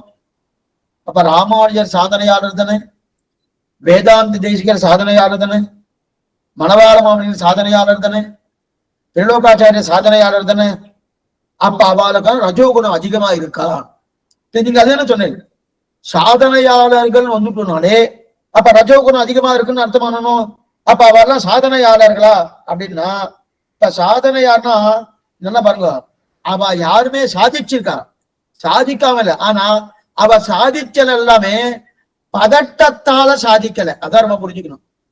பதட்டப்பட்டு சாதிச்சாள்னா, பதட்டப்பாதன் நிதானமா அவ என்ன பண்ணா, நிதானமா சாதித்தாள், பதட்டப்பட்டு சாதிக்கல. மேலும் அவ சாதித்ததுன்னா என்ன சாதித்தா? நல்ல வைராக்கியத்தை சாதித்தா, ஞானத்தை சாதித்தா, பக்தியை சாதித்தா, அத்தனையும் பகவானை குறித்து சாதித்தா. உலகத்தை குறித்து அவ சாதிக்கவே இல்லை. இதெல்லாம் முடியும். இப்ப நீ சொன்னதுன்னா தமோ ரஜோகுணம் இருக்குன்னா அவ சாதிக்கணும் சாதிக்கணும் சாதனையாளர்னு சொல்லியாச்சுன்னா, அவ உலகத்தை குறித்து சாதிக்கக்கூடிய ஒரு தன்மை வந்துட்டுனா அவளுக்கு ரஜோகுணம் நிறைய இருக்குன்னு அர்த்தம். ரஜோகுணம் நினைக்கணும். அப்ப அதனாலதான் ராஜாக்கள்லாம் ரஜோகுணத்தோடு தான் இருப்பான். ஏன்னா அவ சாதிக்கணுமோ, அந்த நாடு என்னுடையது, இந்த நாடு என்னுடையது, என் நாடு நான் நன்னா காப்பாற்றிக் கொள்ளணும், என்னுடைய பிரஜைகளை நான் காப்பாற்றிக் கொள்ளணும் அப்படின்னு லோக விஷயத்திலேயே அவன் நினைச்சுட்டே இருக்கானோ, அதெல்லாம் ரஜோகுணத்துடைய தன்மை. அந்த ரஜோகுண தன்மை இருந்தாலே என்ன வந்துருது, இந்த சாதிக்கணும் தோணும். ஆனா பகவானை குறிச்சு மேலும் மேலும் ஆசை வந்து சாதிச்சா அதுக்கு ரஜோகுணம் இல்லை, சத்துவகுணம். இப்ப இவாளுக்கெல்லாம் என்னது, சுவாமி ராமானுஜர் என்ன, வேதாந்த தேசிகர் என்ன, பிரலோகாச்சாரியர் என்ன, மணவாளம் என்ன, இவர்கள்லாம் சத்துவகுணம் பூர்ணமா இருக்குன்னு அர்த்தம். ஆக ரஜோகுணம்னா சாதிக்கிறது, பேராசை, அது மட்டும் இல்லாமல் விருப்பம், அது மேல இருக்கக்கூடிய இசை. இதெல்லாம் இசை என்னன்னா, இசை நம்ம இதெல்லாம் வேணும் வேணும் வேணும் கேட்கிறாரணும், அந்த நிலையெல்லாம் இருக்கிறவங்க ரஜோகுணம் இருக்கு அர்த்தம். இது ஆயிடுது. அடுத்து தமோகுணம். தமோகுண விஷயம்னா பிரமாதம், பிரதானம் எடுத்துவா. காலட்சேபம் எப்படி இருந்தது சுவாமி? பிரமாதமா இருந்தது, பிரமாதமா இருந்தது. அப்படின்னா பிரமாதம்னா சம்ஸ்கிருத பாஷை என்ன தெரியுமா அர்த்தம்? கவனக்குறைவுன்னு அர்த்தம். சுவாமி காலட்சேபம் எப்படி இருந்தது? பிரமாதமா இருந்ததுன்னா சுவாமி வந்து கவனக்குறைவா சொல்லியிருக்கார், என்னமோ சொல்லிட்டு போயிட்டார் அப்படின்னு அர்த்தம். அப்ப பிரமாதம்னா கவனக்குறைவு. அந்த கவனக்குறைவு எதுல வரும்? தமோ குணத்தாருக்கு வரும். அதே போல மோகம், மோகம்னா மயக்கம், அந்த மயக்கம் வரும். ஆலசியம், ஆலசியம்னா அப்படியே சோம்பல், அப்படியே ஒரு கொட்டாய் விட்டுட்டு சோம்பல் பண்றா பாருங்க, அந்த சோம்பலான தன்மையில தமோ குணத்தின் நிலை. நித்ரா, நல்லா தூங்குவா, நல்லா தூக்கம் இருக்கணும். இதற்கெல்லாம் காரணமே தமோ குணம். அநேகமா சில பேர்லாம் பகல்ல தூங்குவா, மத்தியானம் சாப்பிட்டாச்சுன்னா ஒரு நிமிஷம் தூங்கணும், அரை மணி நேரம் 1 மணி நேரம் தூங்கணும் அப்படின்ற, இதெல்லாம் தமோ குண காரணம். அப்ப தமோ குணம், அப்ப மயக்கம் என்பது இதுவா இருக்குமோ. ரெண்டாவது இன்னொன்னு தெரியுமா, தமோ குணத்துடைய நிலையே என்னன்னா, சுவாமி இப்படி இருக்குமோ, அப்படி இருக்குமோ, இப்படி பண்ணா சரியா வருமோ, அப்படி பண்ணா சரியா வருமோ அப்படின்னு. என்னைக்குமே லோகத்துல 2 பட்சங்கள் உண்டு. எந்த ஒரு விஷயம் எடுத்திருந்தாலும் 2 பட்சங்கள் உண்டு. எந்த விஷயம் எடுத்திருந்தாலும் சரி, எதை எடுத்தாலும் 2 பட்சம் உண்டு. எந்த ஒருத்தர் நல்லது சொல்லிட்டு இருப்பார், அதை செய்யதை சொல்றதுக்குன்னு ஒருத்தர் காத்துட்டு இருப்பார். ஒருத்தர் தீய சொல்லிட்டு இருப்பார், அவர் பண்ணது சரியேன்னு இன்னொருத்தர் காத்துட்டு இருப்பார். அப்ப எந்த 2 பட்சம் இருக்கு இல்லையா. அதே போல ஒருத்தருக்கு என்ன சொன்னார், நல்லா சுவாமி சொல்வார், மோட்சம் போவதற்கு கர்மங்கள் தான் காரணம் இல்லையாமே, பகவானுடைய கிருபை தான் காரணம் சொல்றாரு. நம்ம அதான சொல்லிட்டு இருக்கோம், பகவத் கிருபை தான் காரணம். அப்ப நான் பண்ணின சரணாகதி காரணமா? இல்லையோ, நான் பண்ணின சரணாகதி காரணம் கிடையாது. அப்ப சரணாகதி காரணம் இல்லைன்னா அப்ப இது காரணம், பகவத் கிருபை காரணம், பகவத் கிருபை தானே காரணம். அப்ப பகவத் கிருபை காரணம்னு சொன்ன உடனே இவர் என்ன பண்றார், பகவத் கிருபை காரணம் சுவாமி, அதனால நான் என்ன பண்றேன், கிருபையால தான் மோட்சம் போக போறேன், நான் எத்தையோ பண்ணி மோட்சம் போகிறது கிடையாதுன்னு சொல்லியாச்சு. அதனால நான் பண்ணக்கூடிய நித்திய கர்மா என்ன, நைமித்திக கர்யமான அதை விட்டுறேன். ஏன் சுவாமி விட்டுறேன்னா, நீங்க என்ன சொன்னேன், நிர்கேதுக கட்டாட்சம், எந்த விதமான காரணம் இல்லாமல் பகவான் எனக்கு மோட்ச ஆனந்தத்தை கொடுக்கிறான், மையார் வர மதியெல்லாம் அப்படின்னு ஆழ்வார் பாட்டே இருக்கு. அப்படி இருக்க செய்து அதெல்லாம் நான் என்ன பண்றேன், எத்தையும் பண்ணல, நித்திய கர்மா பண்ணல, சஞ்சாவனம் முதலான கர்மாக்களும் பண்ணல, நைமித்திக கர்மாக்கள் பண்ணல, எத்தையும் பண்ணல, பேசாம இருக்கேன்னா இப்படி சொன்னார். சரி, இப்படி சொல்லணும். மேலும் அவர் அதுக்கு ஒரு எக்ஸாம்பிள் வேற எடுக்கிறார். கண்ணனே சொல்லியிருக்காரு, சர்வதர்மான் பரித்தஜ்ய மாமேகம் சரணம் பிரஜா, எல்லா தர்மங்களையும் விட்டு என் ஒரு தனியே சரணமாக பட்டு சொல்லியிருக்கானோ. அப்ப தர்மங்களை விட்டுறேன் அப்படின்றாங்க. இந்த மாதிரி பேசலாம் பாருங்க. சில பேர் இந்த நிலையில இருக்கா, ரொம்ப தவறுது, ரொம்ப தவறு. ஏன் சொல்றேன்னா, அவரவருடைய வர்ணாசிரம தர்மத்தை விடுறதுக்கு வாய்ப்பே கிடையாது, இருக்கட்டும். அப்படி இருக்க இந்த மாதிரி பேசுற காரணம் என்னன்னா, தமோ குணத்தின் காரணம். அப்ப சம்பிரதாயத்துல அவனுடைய அனுகிரகத்தால மோட்சம் இல்லையா சாமி, அவருடைய அனுகிரகத்தால தான் மோட்சம். ஆனா நீ பண்ண வேண்டியதை பண்ணணும். ஸ்ருதி மமயாஜ்ஞா ஆக்ஞா செய்தி மம துரோகி, நீ என்னென்ன பண்ணுவோம் அதெல்லாம் பண்ணித்தாகணும். அது பண்ணாம இருக்க முடியாது. ஆனா அந்த பண்ணினபடியால பகவான் கொடுக்கல. ஆனா நீ பண்ணலன்னா அவன் கொடுக்காம இருப்பதற்கு உண்டான வாய்ப்புகள் உண்டு, கொடுக்கன்ற அவசியம் கிடையாது. அப்ப பண்ணதான் கொடுப்பாருன்னா கிடையாது. அவனுக்கு நிர்கேதுக கட்டாட்சம் தான், அவனுடைய அனுகிரகத்தால உனக்கு கிடைக்கிறது. அப்ப அனுகிரகத்தால கிடைக்கிறது நான் ஒண்ணும் பண்ண வேண்டாம்னா அப்ப தமோ குணம்னு அர்த்தம்.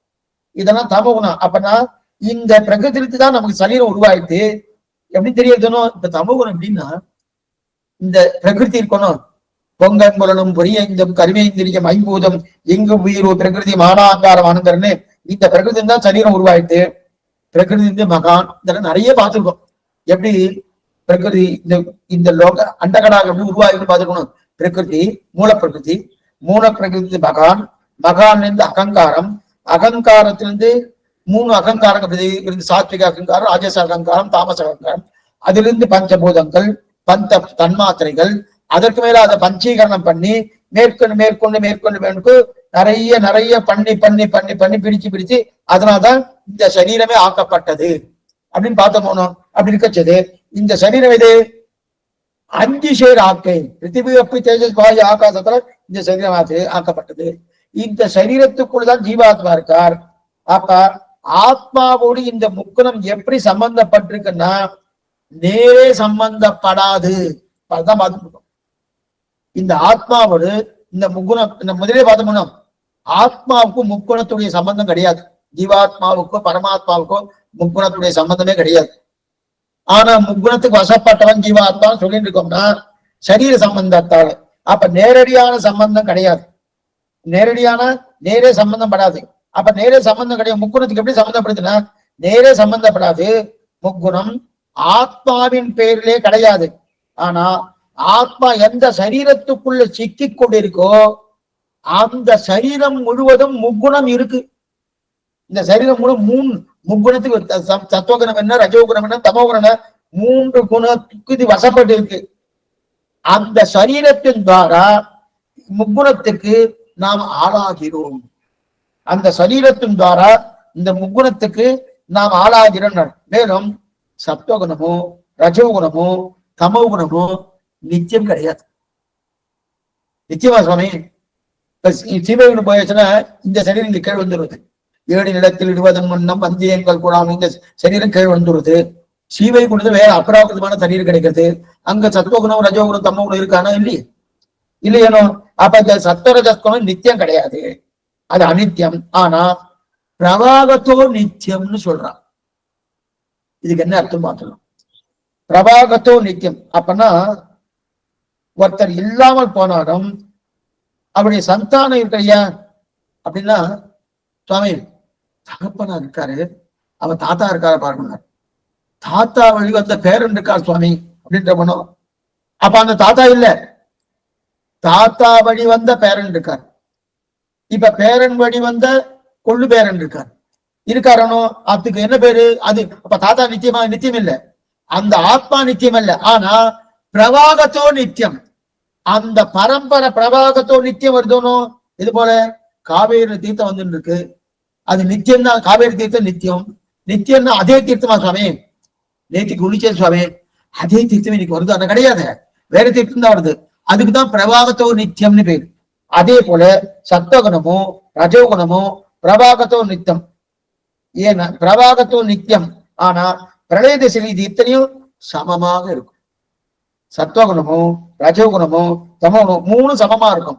பிரளய காலத்துல எப்படி இருக்கும்? இது எத்தனையும் சமமா இருந்துட்டு. ஆனால் சிருஷ்டி ஆரம்பிக்கிறனாலே ஒன்றோடு ஒன்று உயரணும். சிருஷ்டி ஆரம்பிக்கணும்னு வச்சுக்கேன், ஒன்றோடு ஒன்று உயரணும். ரஜோகுணம் உயர்ந்தா தான் சிருஷ்டியே நடக்கும். சுவாமி இப்ப ரஜோகுணம் இதான் சிருஷ்டி என்ன? பகவானுக்கு ரஜோகுணம் தமோகுணம் சத்துவகுணம் எல்லாம் உண்டானா உண்டு. இல்லைன்னு சொன்னேன் சுவாமி. முக்குணங்களுக்கு வசப்பட்டவன் கிடையாதுன்னா, இப்ப நாம முக்குணத்துக்கு வசப்பட்டது நாம விருப்பப்பட்டு வசப்படல, நாம வசப்பட்டிருக்கோம் கர்மாதீனமா.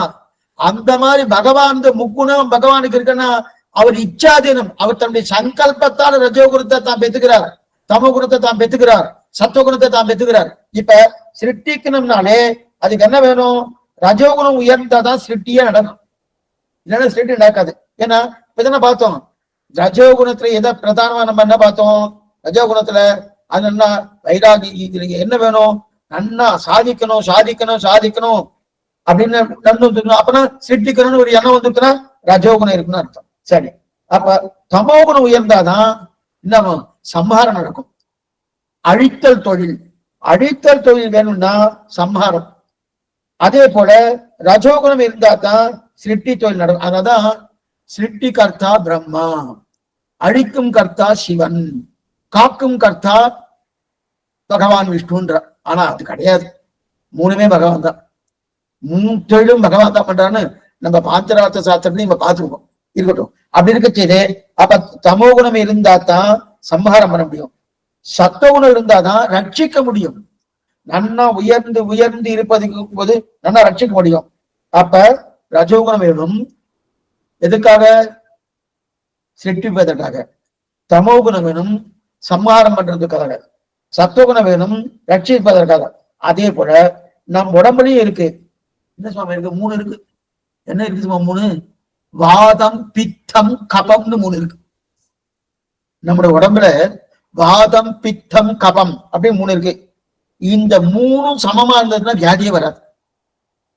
இந்த 3ம் சமமா இருந்ததுன்னா வியாதி. இது ஆயுர்வேத சாஸ்திரத்துல நமக்கு என்ன வியாதியோ அந்த வியாதிக்கு கொடுக்க மாட்டா. இந்த 3 எது குறைஞ்சிட்டோ அதுக்குதான் மருந்து கொடுப்பா. இந்த 3 சமமா இருக்கணும். 3ம் ஒன்று கொண்டு உயர ஆரம்பிச்சானா வியாதி வந்துடும்.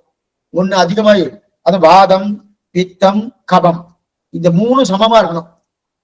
இந்த 3 சமமா இல்லாம 1 அதிகமாயிடுச்சுன்னு வச்சுக்கேன், வியாதி அப்பதான் வந்துடும். ஆயுர்வேதத்துல இந்த 3 சமமா இருப்பதற்கு தான் மருந்தே கொடுப்பா. அதனாலதான் சைடு எஃபெக்ட் இல்லாத மெடிசன் என்ன ஆயுர்வேதிக் சொல்றதுக்கு என்ன காரணம்? நாட்டு மருந்து எந்த விதமான என்ன சைடு எஃபெக்ட்ஸ் கிடையாது சுவாமி அப்படின்னு தெரிவிக்க. இது என்னன்னா அது வந்து வாதம் கப்பம் இதே போல கபத்துக்கு தான் மருந்து கொடுக்குறா இல்லையா? அப்ப சமமாயிட்டனாலே 3 சமமாயிட்டனால வியாதி போயிடுச்சுன்னு அர்த்தம். வியாதி போயிடுச்சுன்னு அர்த்தம். ஆனா நாமும் வியாதியை பிடிச்சு அதுக்கு மருந்து கொடுக்குறோமோனோ அதான, அதுதான் விஷமமான திணை. அப்ப சமமான தன்மை மாறியதுன்றாலே விஷமம் வந்துடுவதனும். அப்ப சிருஷ்டிக்க ரஜோகுணம் வேணும். பகவானுக்கு ரஜோகுணம் ஏற்றத்தினால் சிருஷ்டிப்போம் என்கிறார். ரஜோகுணம் ஏற்றத்தினால் சிருஷ்டிப்போன்றார். அப்ப ஒன்று ஆசைப்படணும்னாலே ரஜோகுணம் பார்த்து போகணும். ஒன்னு ஆசைப்படணும்னா ரஜோகுணம் பார்த்தோம் அல்லவா? அப்ப ஆசைப்பட்டாலே ரஜோகுணம் காட்டும் பார்த்து போகணும். அப்ப எல்லாரும் நன்னா பார்த்துக்கணும், எல்லாரும் நன்னா ரட்சிக்கணும் நிலை இருக்குன்னா அது வந்து இது சத்துவகுண காரியம். எல்லாரையும் நன்னா ரட்சிக்கணும், எல்லாரும் நன்னா இருக்கணும் என்கிற நிலை வந்து அது சத்துவகுண காரியம். எல்லாரையும் அழிக்கணும் என்கிற நிலை வந்து அது தமோகுண காரியம். அப்ப உடனே நமக்கு ஒரு சந்தேகம் வரும். என்ன சந்தேகம்னா, அப்ப பகவானுக்கும் சத்துவகுணம் ரஜோகுணம் தமோகுணம் உண்டா சுவாமி? அர்த்தம் வரும். இத்தனை எனக்கு இல்லைன்னு சொன்னேன் சுவாமி. பகவானுக்கு சத்துவகுணமோ ரஜோகுணமோ தமோகுணமோ இல்லைன்னு சொல்லிட்டே, இப்ப உண்டுன்னு சொல்லிட்டு இருக்கல. இப்ப நமக்கெல்லாம் சத்துவகுணம் ரஜோகுணம் தமோகுணம் இருக்குன்னா என்னன்னா, நம்முடைய கர்மாதீனமாக அது உண்டு. நாம வேண்டாம் சொன்னா அது போகுமான்னு சொல்லிட்டுதான் இருக்கோம். போறதா தமோ குணம் வேண்டாம் சுவாமி, ரஜோ குணம் வேண்டாம் சுவாமி, சத்துவ குணம் மட்டுமே இருக்கட்டும் அப்படின்னு சொல்லிட்டே இருக்கோம். அப்படின்னு இருக்கான்னா ஒண்ணும் கிடையவே கிடையாது. ஆனா பகவான் என்ன பண்றனா, தன்னுடைய இச்சையாலே தன்னுடைய சங்கல்பத்தாலே சிருஷ்டிக்கணும் என்பதற்காக தமோ குணத்தை வான்னு கூப்பிட்டு கொள்றான். தமோ குணம் வா, சிருஷ்டிக்கணுமோனு நீ வா அப்படின்னு தமோ குணத்தை கூப்பிடுறாரு. அதே போல சம்மரிக்கணும் அப்படின்னா அழிக்கணும். சம்மரிக்கணும்னாலே என்பதற்காக நம்ம தமோ குணத்தை வான்னு கூப்பிடுறாரு. அதே போல ரட்சிக்கணும் என்பதற்காக என்ன பண்றாரு, சத்துவ குணத்தை வான்னு கூப்பிடுறாரு. ஆனா நாம் கூப்பிட்டாங்க அது வருமானா வராது. சத்துவகுணம் வான்னு கூப்பிட்டா வருமானா, சத்துவகுணம் வரணும்னா அனுஷ்டானம் இருக்கணும், ஆச்சாரம் இருக்கணும், அதுக்கு ஆகார நியமம் ரொம்ப முக்கியம். இதெல்லாம் இருந்தாதான் அப்ப என்ன ஆகணும், அதுவா வரும். நாம கூப்பிட்டெல்லாம் வரப்படுது உள்ள வராது. அவ பகவானுக்கு என்னன்னா அவரை பார்த்து வான்னா வரும், பொருள்னா போறோம். தன்னுடைய சங்கல்பத்தாலே தமோ குணமோ ரஜோகுணமோ சத்துவகுணமோ 3 பகவானுக்கு ஏற்படுது. அவர் போன்னு சொன்ன, இப்ப நாம தான் போன்னு சொன்னா போறதான்னு அந்த மாதிரிலாம் தெரியல. எங்க சுவாமி அநேகமா ரஜோகுணம் தமோ குணம் தான் இருக்கும். சத்துவகுணம் இருக்குவான்னா, சத்துவகுணம் இருந்திருந்தா எப்பயும் மோட்சத்துக்கு போயிருக்கும். அனுபவத்தை பிரீத்தி காரியத்தை கைங்கரியம் எப்பவே பண்ணிட்டு இருக்கோம். அந்த அந்த அனுபவத்துல இருந்துட்டு போகணும். அது இல்லாதபடியாவது இவங்க உட்கார்ந்துட்டு அப்படியே உழந்துட்டு இருக்கோம். அப்ப தமோ குணம் ரஜகுணம் போகணும்னு சொன்னா போதுனா போலையே. அப்ப சத்துவகுணம் ரஜகுணம் ஈஸ்வரன் சங்கல்பத்தாலே பகவானுக்கு உதவுவதற்காக ஒவ்வொன்று உயர்ந்த தன்மையை அடைகிறது. அப்ப என்ன ஆகுது, எந்தெந்த நிலைகள் தமோ குணமோ ரஜோகுணமோ சத்துவகுணமோ பகவானுடைய சங்கல்பம், அந்த சங்கல்பத்தால் தான் அந்த, அதாவது சங்கல்பத்தாலே. ஆனா நம்முடைய சங்கல்பத்தால தமோ குணமோ ரஜோகுணமோ சத்துவகுணம் வருமா போகுமான்னா அதெல்லாம் கிடையாது. ஆனா பகவானுக்கு சங்கல்பத்தாலே உயர்கிறது, சங்கல்பத்தாலே தாழ்ந்திருக்கு. இதெல்லாம் அப்ப ஒன்று உயர்ந்து ஒன்று தாழ்ந்து சிருஷ்டிக்கும் சம்ஹாரத்துக்கும் ரட்சணத்துக்கும் உபயோகப்படுதுன்னா பகவத் சங்கல்பத்தால். அவரை பார்த்து போன்னு சொன்னா போகும், அவர் பார்த்து வான்னா வரும். அப்ப அது என்ன பண்ண, ஏன்னா ஆசை வேணுமோன்னு, அந்த ஆசைக்கு ரஜோகுணம் வேணுமோன்னு, அப்பதானே என்ன பண்ண முடியும், சிருஷ்டிக்க முடியும். சம்மாரம் பண்ணணும்னா அதுக்கு தமோ குணம் வேணுமோனோ, அப்பதானே அழிக்க முடியும். அதை ரட்சிக்கணும்னா அதுக்கு சத்துவ குணம் வேணுமோனோ, அதுக்கு ரட்சிக்க முடியும். அதனால 3 குணத்தையும் தன்னுடைய சங்கல்பத்தால எடுத்துக்க. சரி சரி சுவாமி, சத்துவகுணம் என்பது என்ன பண்ணும், மோட்சத்துக்கு பயன்படக்கூடிய சத்துவகுணம். ஏன்னா மோட்சம் போகணும் ஞானத்தை நல்லா தூண்டி விடுவதே சத்துவகுணம் தான். நம்ம மோட்சம் போகணும்னா அதுக்கு என்ன பிரதானது, சத்துவகுணம். சத்துவகுணம் இல்லைன்னா மோட்சம் போக முடியாது. அப்ப சத்துவகுணம் தான் மோட்சத்துக்கு போகிறதுக்கு தூண்டுதலா இருக்கு. அது சாத்தியோபாயமோ அல்லது சித்தியோபாயமோ அல்லது ஆச்சார அபிமானமோ எந்த தூண்டுதலா இருக்கலாம். எந்த தூண்டுதலா இருந்தாலும் அதுக்கு சத்துவகுணம் பிரதானம், அவர் தூண்டுறது. அப்ப நல்லா சுகப்படணும், அதுக்கு சத்துவகுணம் தான் வேணும். துக்கப்படவே கூடாது, அதுக்கும் சத்துவகுணம் தான் வேணும். கவலைப்படவே கூடாது, அதுக்கும் சத்துவகுணம் தான் வேணும். பயப்படவே கூடாது, அதுக்கு சத்துவகுணம் தான் வேணும். நல்ல உண்மை அறிவை தூண்டி விடுவதாக இருக்கக்கூடியது சத்துவகுணம். உண்மையான அறிவு, உண்மையான அறிவை தூங்கக்கூடிய இருக்கிறதுனா சத்துவகுணம். ஆனா ரஜோகுணம் என்ன பண்ணணும்னா நமக்கு என்ன பண்ணும், சில சில பேராசையை கொடுக்கறதுனும் சொர்க்கத்துக்கு போகணும் ரஜோகுணம் இருந்தா. அப்பதான் இருந்து என்ன தெரியுது, நம்முடைய சுரூபத்துக்கு அது அனுகுணம் இல்லை, சொர்க்கம் போறது புரியறது ரஜோகுணம் ஆச்சே. அதே ஒரு பித்ருலோகம் போறது, பித்ருலோகம் போய் நல்லா அனுபவிச்சு திரும்ப எல்லாமே திரும்பி வருதான். சந்திரலோகம் போனாலும், பித்ருலோகம் போனாலும், சொர்க்கலோகம் போனாலும், சூரியலோகம் போனாலும் அதெல்லாம் எல்லாம் கொடுத்துருவோம். எல்லாத்தையும் கொடுக்கறது எது, ரஜோகுணம் கொடுக்கறது. கொடுத்தாலும் திரும்பி வந்துருவோம். அந்த உலகத்தை தாண்டினது. ஆனா அதெல்லாம் நிரந்தரமே கிடையாது. நஜபுனராவர்த்தத்தை அங்க கிடையாது. நஜபுனராவர்த்தத்தை ஒரே ஒரு ஸ்ரீவைகுண்டம் ஒன்றுதான். அங்க போனவா திரும்புறது கிடையாது. இவெல்லாம் பொண்ணு திரும்பினோம். ஆக இது இத்தனையும் நிச்சயமா இருக்குமான்னா நிச்சயமா இருக்காது. அதே போல அனந்தமா இருக்குமானா அனந்தமா இருக்காது. அல்பமா இருக்கும், அஸ்திரமா இருக்கும். மேலே மேலே கர்மங்களை ஈடுபட வைப்பதுதான் இது எது ரஜோகுணம். மேல மேல கர்மங்கள் ஈடுபட வைத்து என்ன பண்ணுவோம், நிறைய கர்மங்கள் பண்ணிட்டே இருக்க வேண்டியதான். நிறைய கர்மங்கள் பண்ண தேவையில்லாத கர்மங்களை பண்ணுவோம். தேவையில்லாத கர்மங்களை ஈடுபட்டாலே துக்கம் தான். சில பேர்லாம் கேட்பா, இதை பண்ணலாமா, அதை பண்ணலாமா, அந்த பண்ணலாமா, என்னன்னோ கேட்கிறா பாருங்க. இப்படி பண்ணா பகவானுக்கு விருப்பம், இப்படி பண்ண ஒண்ணுமே இல்லை. அவன் திருவினை பத்தினா பகவானுக்கு விருப்பம், ஆச்சாரம் பத்தினா பகவானுக்கு விருப்பம், பாகவதால பத்தினா பகவானுக்கு விருப்பம். அதை விட்டுட்டு நான் 45 பிரதட்சணம் பண்றேன், நான் எதையும் கொண்டு போய் சமர்ப்பிக்கிறேன், என்னன்னோ பேசுறாங்க. அதெல்லாம் நான் என்ன பண்ணுவோம், தேவையில்லாதது. அந்த மாதிரி ஈடுபட்டாலே நான் துக்கம் தான் வரும். அதனால துக்கத்துக்கு ஏது எது, ரஜோகுணம். துக்கத்துக்கு எது என்னன்னா நல்ல பயனை கொடுக்கும். இதைத்தான் ஆழ்வார் தெரிவிக்கிறார். 2ஆம் 10 திருவாவையில கிளறுடைய பதிகத்துல பயனல்ல செய்து பயனில்லை நெஞ்சே புயல் மழை வண்ணர் புரிந்துரை கோயில் மயல்மிகு பொழில் சூழ் மாடிரும் சோலை அயன்மலை அடைவது அது கர்மமே. நிறைய பண்றேன்னா ரஜோகுணத்தால் நிறைய பண்றேன். நீர் குறைவா பண்றேன்னா சத்துவகுணத்தால் குறைவா பண்றா. சத்துவகுணத்தால் குறைவா பண்றா. ஏன்னா ரஜோகுணத்தால் நிறைய பண்றா. ஆனா சத்துவகுணத்தால் குறைவா பண்ணாலே நிறைய பலன் கொடுக்கிறது பகவத் ஆராதனை. ரஜோகுணத்தால் நிறைய பண்ணாலும் அது பகவத் ஆராதனை ரூபமா பண்றதுன்னா என்னுடைய ஆசையை நிறைவேற்கிறது, சரீரத்துக்கு உண்டான ஆசை என்னவோ அதை நிறைவேற்றதான் இருக்குது. அதே தமோகுணம் என்ன பண்றது, சரி சுவாமி இதெல்லாம் தமோகுணம் வந்து அஜ்ஞான ரூபமா இருக்கும். அஜ்ஞான ரூபமா இருக்கும். அது மட்டும் இல்ல, அது ஆலசியத்தை கொடுக்கும். ஆலசியத்தை என்னன்னா அப்படியே சோம்பேறி தரும். சில பேர் அப்படியே சோம்பேறியாவே இருப்பாங்க. சோம்பேறியா இருக்கிற அதெல்லாம் நான் பார்க்கலாம் தமோ குணம் இருக்குன்னு இருக்கும். அப்ப சுகரூபமாவே இருக்காது, ஞான ரூபமாவே இருக்காது. அப்ப சுகரூபமாய் ஞான ரூபமாய் இருக்கணும்னாலே சத்துவகுணம். சத்துவகுணம் தான் பிரதானம் அப்படின்னு தெரிகிறாரு. ஆக அப்படிப்பட்ட இதையெல்லாம் தாண்டி இருக்கும் துக்கத்தை கொடுக்கும்.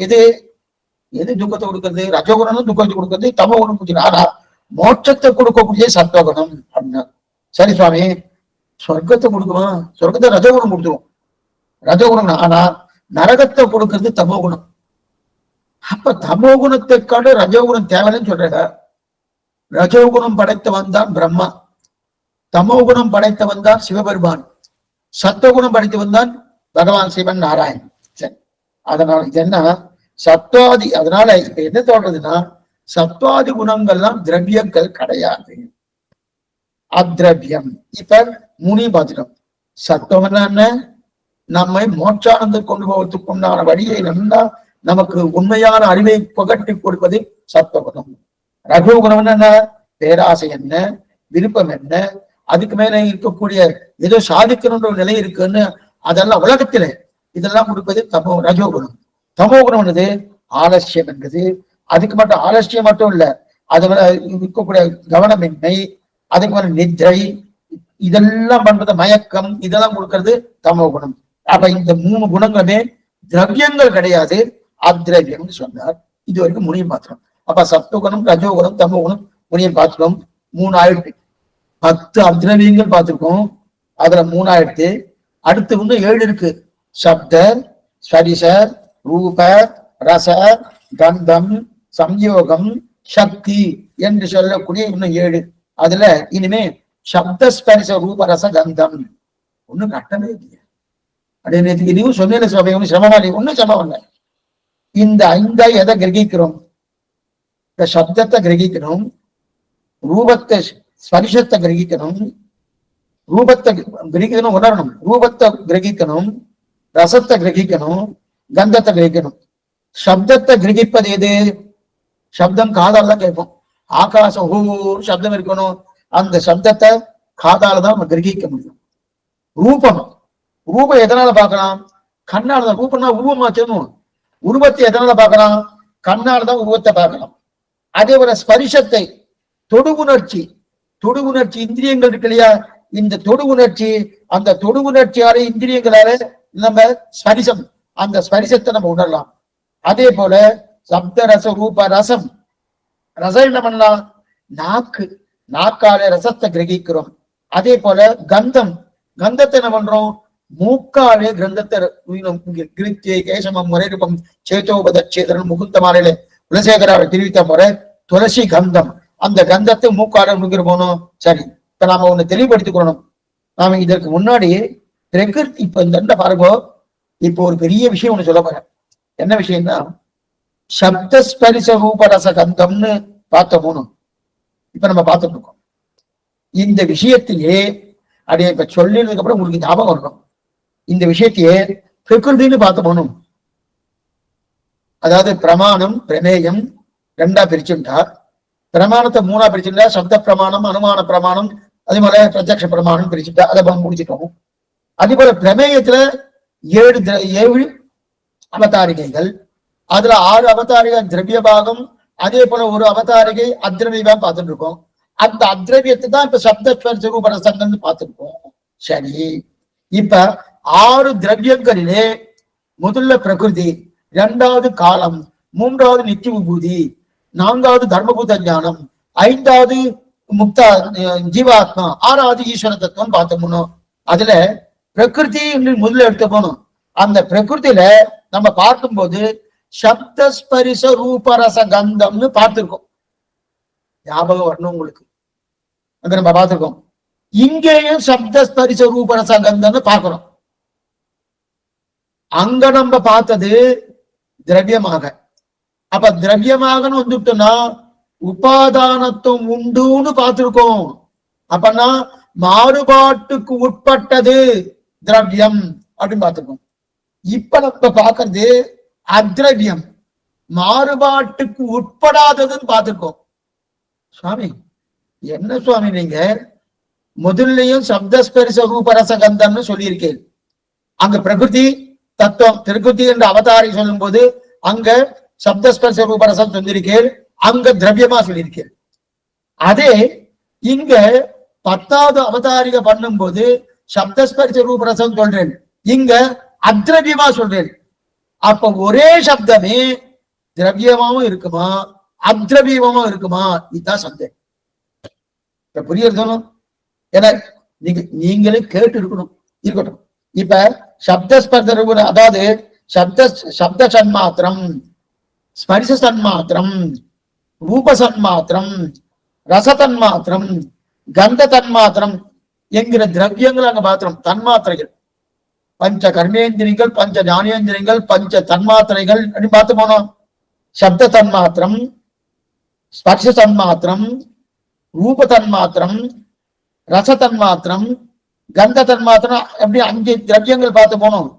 இப்ப நாம பார்க்கறது திரவியம் இல்ல, அத்ரவியம். ஆனா அதே சப்தம். அதே சப்தம் என்ன? சப்தஸ்பரிச ரூபரச தன்மை. பெயர் அளவுல ரெண்டும் ஒத்தி இருக்கு. அங்கேயும் சப்தஸ்பரிச ரூபரச கந்தம் தான், இங்கேயும் சப்தஸ்பரிச ரூபரச கந்தம் தான்.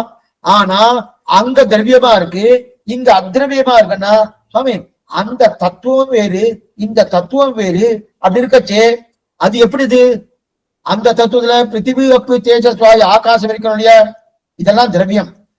அந்த திரவியம் உருவாவதற்கு முன்னாடி ஒரு சூஷ்மமான நிலை இருக்கு. கொஞ்சம் நல்லா ஜாகிரதையா புரிஞ்சுக்கணும். இதற்கு அந்த திரவியம் இருக்கு இல்லையா? பிருத்திவி அப்பு தேஜஸ் வாயு ஆகாசம்,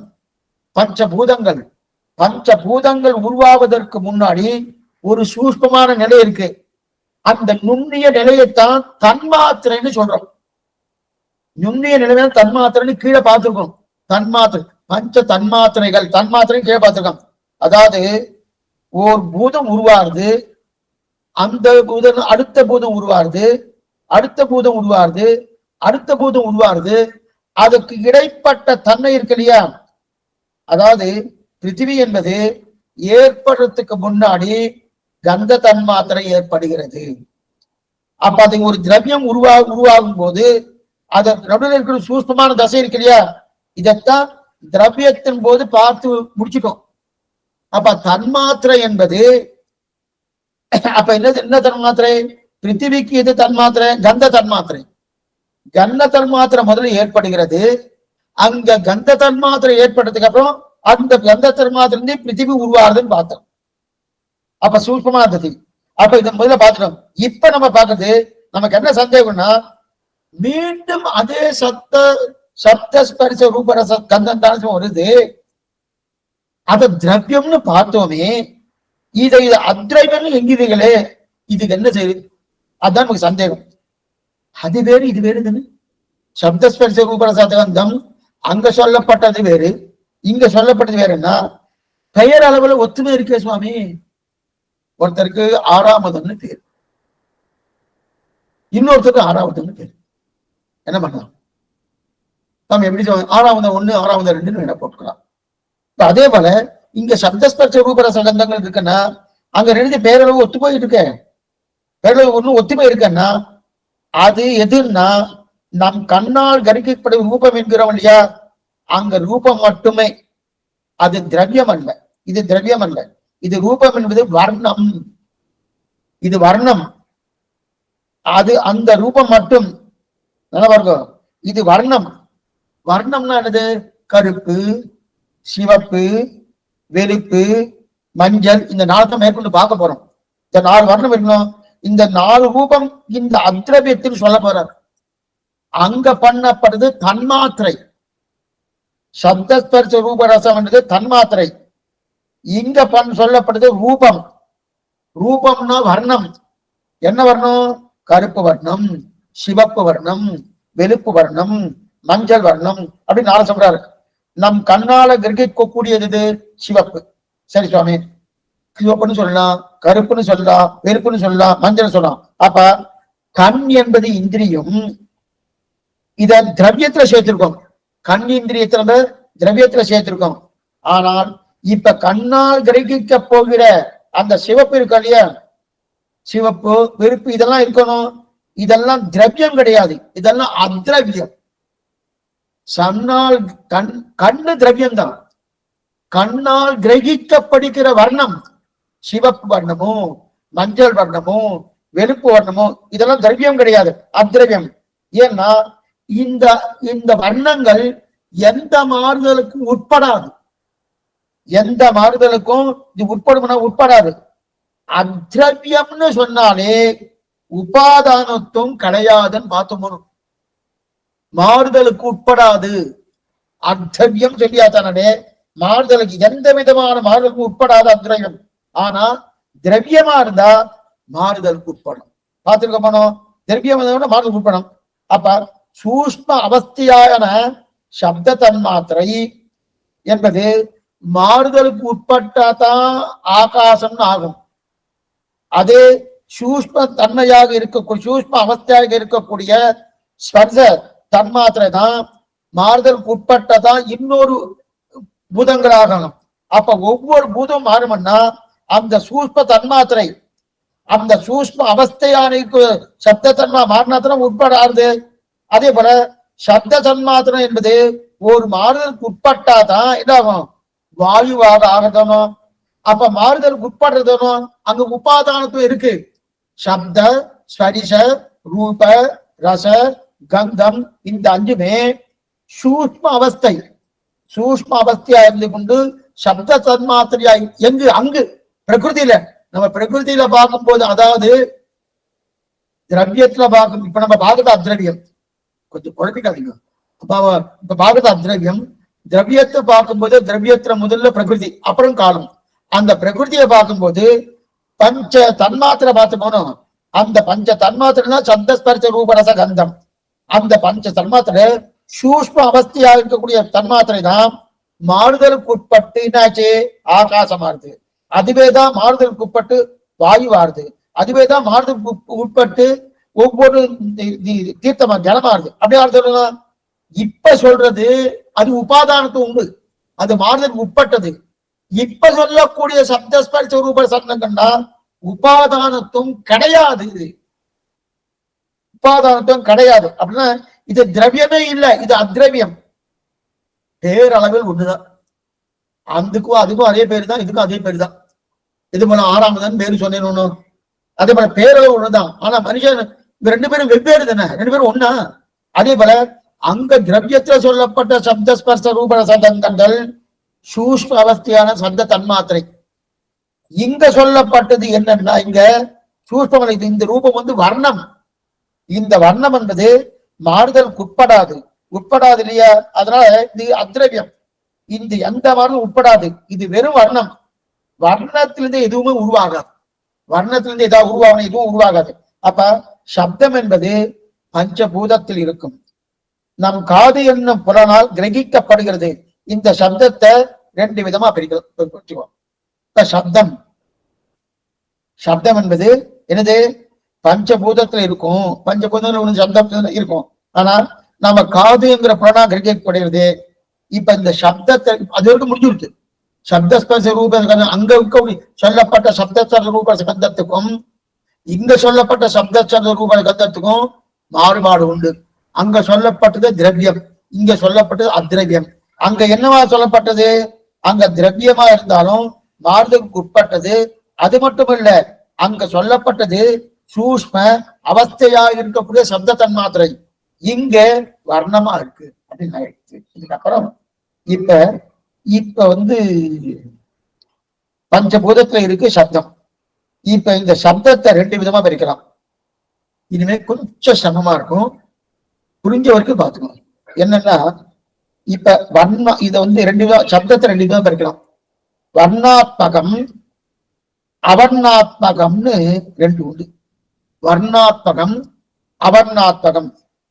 இதில் வர்ணாத்மகம் இந்த சம்ஸ்கிருத பாத தெரிஞ்சவாருக்கும் கொஞ்சம் நல்லா புரியும். வர்ணாத்மகம்னா முதலான 50 எழுத்துக்கள் வேணும். வர்ணமாலா சம்ஸ்கிருதத்துக்கு 50 எழுத்துக்கள் இருக்கு வர்ணமாலா. அந்த வர்ணமாலா அகாரம் ககாரம் சகாரம் தபாரம் பகாரம் இதெல்லாம் இல்லையா வர்ணமாலா. வர்ணமாலா 33. காச்சாடா என்று சிவர்க்கம் கவர்க்கம் டவர்க்கம் தவர்க்கம் பவர்க்கம் 25 எழுத்துக்கள் இருக்கணும். யா ரா ல தமிழ்ல இது உண்டு. யா ரா ல வா ரா ஷா சா என்று 8 இருக்கணும். இந்த 33 எழுத்து ஒண்ணு. அதே போல முதல்ல சொல்லப்பட்ட 17 எழுத்துக்கள் ஒண்ணு. அதாவது அக்ஷரத்திலிருந்து அச்செழுத்து அல்லெழுத்து நம்ம கேள்விப்பட்டிருக்கோமோ சம்ஸ்கிருதத்துல. இதெல்லாம் சேர்ந்தா மொத்தம் 50 எழுத்து வரும். அது 33 ஒண்ணு 17 ஒண்ணு இதெல்லாம் சேர்ந்து வச்சுக்கேன் 50 எழுத்து வருதுன்னா இதுக்குத்தான் வர்ணாத்மகம்னு பேர். சம்ஸ்கிருத பாஷையில இருக்கக்கூடிய வர்ணமாலால சொல்லப்பட்ட 33 அதற்கு மேல 11 எழுத்துக்கள் அதுல சொல்லப்பட்ட பவர்க்கம் சவர்க்கம் தவர்க்கம் தவர்க்கம் பவர்க்கம் 17 எழுத்துக்கள் இல்லையா? இதெல்லாம் சேர்க்கப்பட்ட அது மொத்தம் 25. இதெல்லாம் சேர்த்தாச்சு 50 எழுத்துக்கள். இந்த 50 எழுத்துக்கள் தான் வர்ணாத்மகன் பேர். அப்பனா ஆ கா சா என்று சொல்லும் போதே ஒரு ஒளி வருதோணும். அதெல்லாம் வர்ணத்தோடு சேர்ந்த ஒளி. ஒரு சப்தம் வருதோணும், அதெல்லாம் வர்ணத்தோடு சேர்ந்த ஒளி. அப்படி இல்லாமல் இது ஒரு பக்கம் வச்சுக்கோ. ஆ அப்படின்னு சொன்னேன். இப்ப பேசிட்டு இருக்கணும், அது ஒரு ஒளி. ஆன்னு சொன்னேன், கான்னு சொன்னேன், சான்னு சொன்னேன், இது ஒரு ஒளி. அதே ஒருத்தர் என்ன பண்ணாரு, பெரிய பேரி வாத்தியம் குடிச்சு வச்சார். பேரி வாத்தியம் குடிஞ்சிட்டு தடா தடான்னு வாசிக்கிறார். அதுவும் ஒளிதானே, அதுவும் ஒளிதான். இப்ப ஆ கா சொல்லும் போது ஒளி வந்து தோணும். அந்த ஒலிக்கு அது வர்ணத்தோடு சேர்ந்த ஒலி. அந்த ஒலிக்கு வர்ணாத்மகன்னு பேர். அதே பேரி வாத்தியம்னா தடா தடான்னு வாசிச்சாரணும், அந்த ஒலிக்கு அபர்ணாத்மக சப்தம்னு பேர். அபர்ணாத்மகம் பொண்ணு போனோம், ரெண்டா பிரிச்ச போனோம். சப்தத்தை ரெண்டா பிரிச்ச போனோம். என்ன பாருங்க, சப்தத்தை ரெண்டா பிரிச்ச போனோம். அப்ப அபர்ணாத்மக சப்தம்னு பேரு. அதுக்கு வர்ணம் கிடையாது. ஆனா முதல்ல சொல்லப்பட்ட இதுக்கு வர்ணாத்மகத்துக்கு வர்ணம் உண்டு, இதுக்கு வர்ணம் கிடையாது. ஆ ஆ இதெல்லாம் வராது. இருக்கா பாருங்க, அதெல்லாம் வருமானம் வரும். ஆனால் சப்தம் கேட்கறது, தடா தடம் அடிக்கிறவனோ தார தப்பட்டெல்லாம் அடிச்சுட்டே இருக்கானோ அந்த சப்தம் கேட்கறதுக்கு. ஆனா வர்ணம் இருக்கணும், வர்ணம் கிடையாது, வர்ணம் கிடையாது. ஆக ஆ க ச த ப 50 எழுத்துக்களோடு கூடியதுதான் வர்ணாத்மகம். இப்ப இந்த சப்தத்தை காது எப்படி கேட்கறது என்றால், ஒன்று கிரகிக்க வேண்டிய காது நம்ம இதை என்ன புரிஞ்சுக்கோ, ஒலிக்கு பக்கத்துல போகணும். நீங்க சொல்லிட்டு நீங்க கேட்டுட்டீங்க என்ன, நீங்க எங்க அந்த சப்தம் வருதோ அந்த பக்கத்துல நீங்க போறீங்கன்னு அந்த பக்கத்துல போற கேட்கறது. அப்படி இல்லைன்னு வச்சுக்கோ, அந்த ஒலியை காற்று தூக்கி கொண்டு வந்து காது பக்கத்துல வைக்கணும். அந்த ஒலியை காற்று தூக்கி கொண்டு வந்து காது பக்கத்துல விடணும். அப்ப என்ன ஆகும், ஒலியே நேரே வராது. அப்படின்னு சொல்லிட்டு இருக்கேன், நீங்க பக்கத்துல ஏதோ ஒரு இன்ஸ்ட்ருமெண்ட் வச்சுட்டு கேட்டு இருக்கேன், அது எங்கேயோ தூரக்க வச்சுட்டேன் உங்களுக்கு கேட்குமான கேட்காது. அது அங்க காத்து அடிச்சுன்னு வச்சுக்க, அந்த காத்து மூலமா அந்த ஒளி அப்படியே வலிச்சுட்டு வந்து வாயு, அந்த வாயு வலித்து கொண்டு வந்து நம்ம இடத்துல கொண்டு கொடுத்துட்டு வச்சுக்க, அப்ப நம்ம கேட்கறது என்ன. இப்ப இந்த இடத்துல என்ன ஆகுதுன்னா, ஒளியே நேரம் வருமானம் வராது, ஒளிமே நேரம் வராது. அதற்கு வாயுதான் வாகனம். ஒளிக்கு வாகனம் எதுன்னா வாயுதான். இப்ப அப்படியே இங்கிருந்து பேசிட்டு இருக்கேன், இந்த பேசக்கூடிய இந்த மைக்கு கேட்கறதுனும் அப்ப அந்த மைக்குக்கும் என்னோட வாய்க்கும் இடைவெளி இருக்கணும். அந்த இடைவெளியை எது எது சமன்வயப்படுத்துறதுன்னா வாயு. அந்த காத்து தான் கொண்டு போய் அந்த மைக்கில் கூட சேர்த்த உடனே அது நேரம் உங்ககிட்ட வந்துடுறதுன்னா சரி சுவாமி. இப்ப அப்ப வாயு வாகனமாக கொண்டுதான் அந்த ஒளி வரணும். ஒண்ணு அந்த ஒளி வர இடத்துக்கு பக்கத்துல நம்ம போய் உட்காந்துக்கணும், இல்லையே நம்ம தூரத்துல இருக்கோம்னா அந்த ஒளியை வாயுவானது வாகனமாக கொண்டு அந்த வாயு அந்த ஒளியை கொண்டு வந்து சேர்க்கணும். இது ரெண்டு தான் இருக்கு அப்படின்னு சொன்னோம். இது சொன்ன உடனே ஒரு ஆட்சேபம் உண்டு. இந்த ஆட்சேபத்தை இன்னைக்கு பார்க்க போறது நாளைக்கு தான் பார்க்க போறோம். என்ன ஆட்சேபம்னா, அகாரம் ஓம்காரத்துக்கு உபாதான காரணம் சொன்ன கொஞ்சம் இப்ப மூச்சுப்படி விஷயத்துக்கு போறோம். ஆனா ரொம்ப சிரமமா இருக்கு. ஒண்ணு சிரமமே அடைய நிதானமா சொல்றேன், ஒண்ணு கட்டமே இருக்கு, ஒண்ணு கட்டமே. அகாரத்துல ஓம்காரத்துல அகாரம் பகவான் உபாதான காரணம் சொல்றது. உபாதான காரணம் மாறுபாட்டுக்கு உட்பட்டதுன்னு அர்த்தம். என்ன பாருங்க, உபாதானம் மாறுபாட்டுக்கு உட்பட்டது. அதாவது தஸ்ய பிரகிருதி லீனஸ்ய எப்பரஸ்ய மகேஸ்வரனா அப்படின்னா, ஆ என்பது என்ன புரிஞ்சுக்கோ, ஆ என்பது உபாதானம், ஆ என்பது ஒளி, ஆ என்பது உபாதானம். உபாதானமாக இருந்தா திரவியமாக இருக்கணும். என்ன பாருங்க, உபாதானமா இருந்தா திரவியமா இருக்கணும். ஆனா இப்ப என்ன ஆட்சேபம் தெரியுமா, நம்மளை பார்த்து கேட்கிறாரு ஆட்சேப சுவாமி, நீர் இப்ப சொல்றது ஒளி, ஒளி என்பது அத்ரவியத்துல சேர்த்திருக்கேன். இப்ப நம்ம பார்க்கறது அத்ரவியம். ஆனா ஓங்காரத்துல அகாரத்துல சொல்லப்பட்டது அகாரம் என்றது ஒளி, ஆ என்பது ஒளி. அந்த ஒளி உபாதானமா இருக்கு, அப்ப அகாரம் உபாதானமா இருக்கு. ஆனா அதே ஒளி இங்க அத்ரவியத்துல சேர்த்திருக்காரு.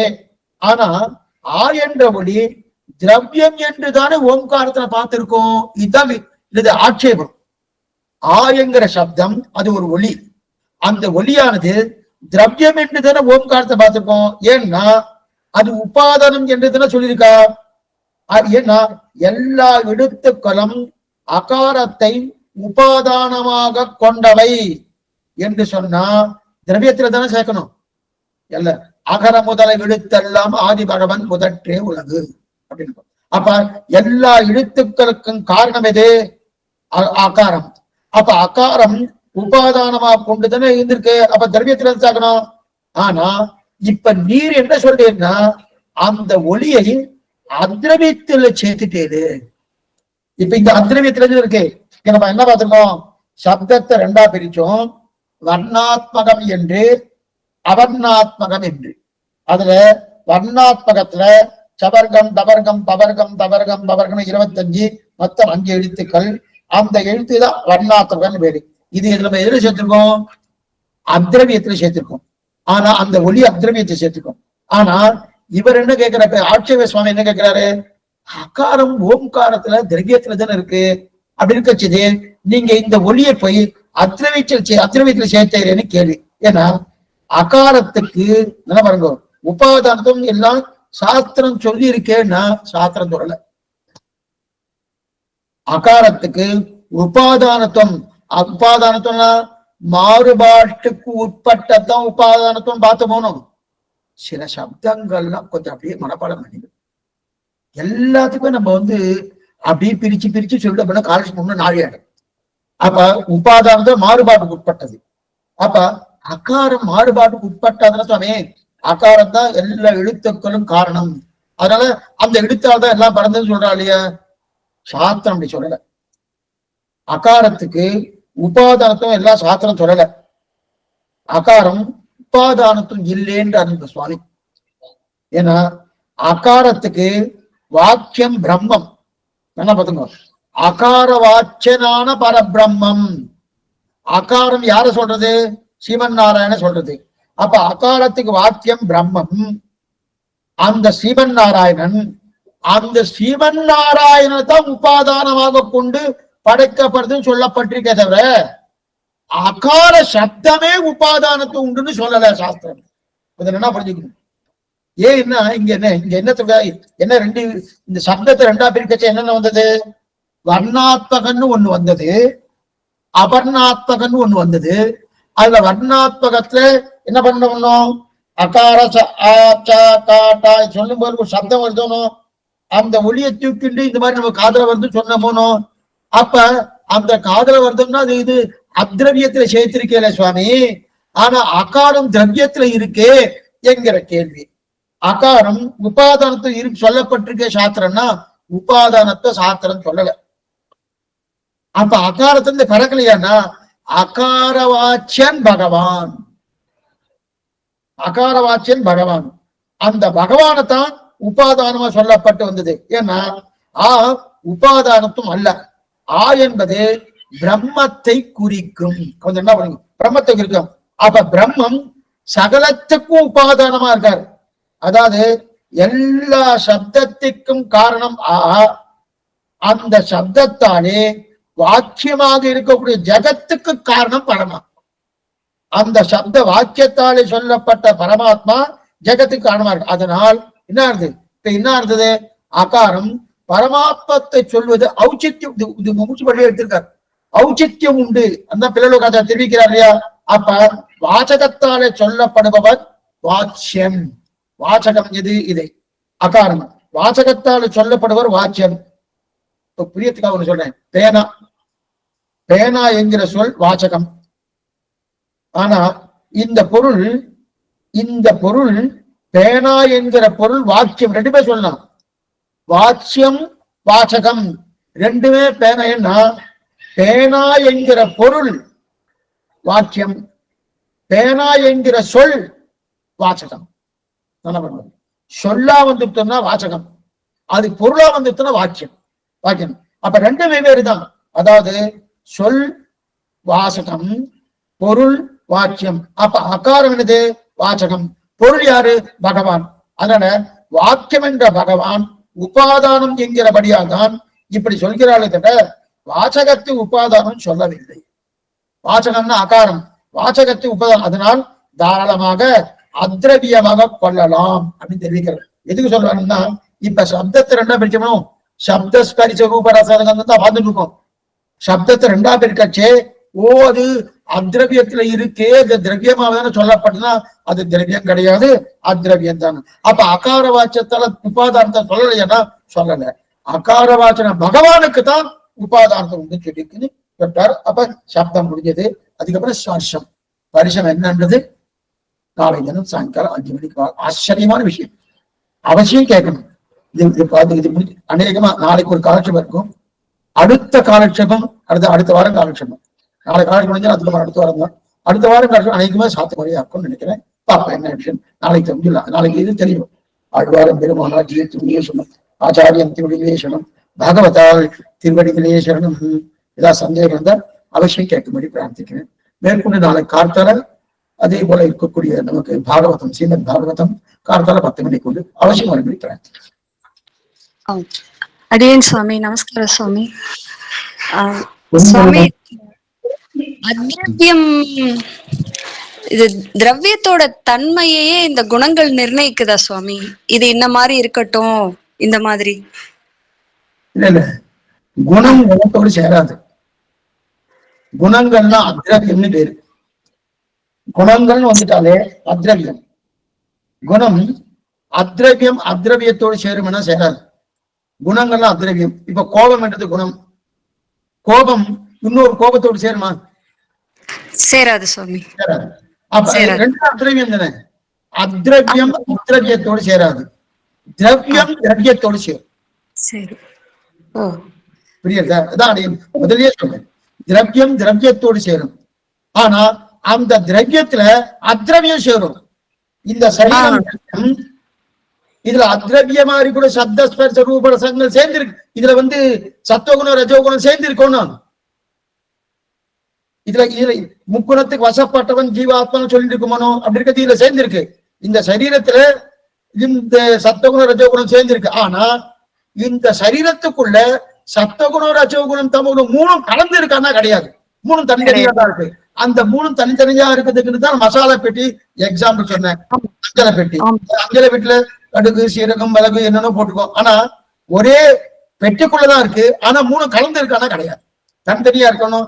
அதே போலதான் இந்த சரீரத்துக்குள்ளேயேதான் இருக்கு, அதுவும் குள்ளேயேதான் இருக்கு. ஆனா மூணு சேர்ந்து இருக்கானா கிடையாது, மூணு தனித்தனியா இருக்கு. ஆனா அதுக்குள்ளேயே இருக்கு. அதுக்குதான் அத்ரவியம்னு பேரு. அடியேன் சுவாமி. அப்போ இந்த திரவிய சரீரம் செய்யற அனைத்து குற்றங்களும் இந்த குணங்கள் தான் தீர்மானிக்கிறது. பாவ புண்ணியங்கள் தமோ குணம் ரஜோ குணத்தாலதான் நம்ம என்ன பண்றோம், நம்ம மாறுபட்டு ஒவ்வொரு நிலையை பண்ணிட்டு இருக்கோம். அதிகமா காலட்சேபம் கேட்க வந்துருவோம், பகவதி விஷயத்துக்கு போவோம், பாகவதாரி விஷயத்துக்கு போவோம், ஆச்சார விஷயத்துக்கு போவோம். தமோ குணம் அதிகம் வந்துட்டுனா தூங்கணும், நல்லா தூங்கணும், யாரை ஏமாத்தலாமா பார்ப்போம். ரஜோகுணம் வந்துச்சுன்னா ஏதாவது சாதிக்கணுமே, என்ன பண்ணலாம் ஏது பண்ணலாம், எனக்கு நிறைய பெருமை வரணுமே, எனக்கு அப்படின்னு நிறைய ஆசை வேணுமே, நிறைய வீடு வாங்க சொத்து எல்லாம் வாங்கணுமே, இதெல்லாம் ரஜோகுணத்துடைய தன்மை. தமோ குணம்னா அப்படி இருக்குன்னு இருக்கணும், அப்படி இருக்கணும். இது தமோ குணத்துடைய தன்மை. அதுக்கு தகுந்த தான். அதனாலதான் சத்துவகுணம் வளரணும்னா என்ன பண்ணும், ஆகார நியமனம் இருக்கணும், அனுஷ்டானம்.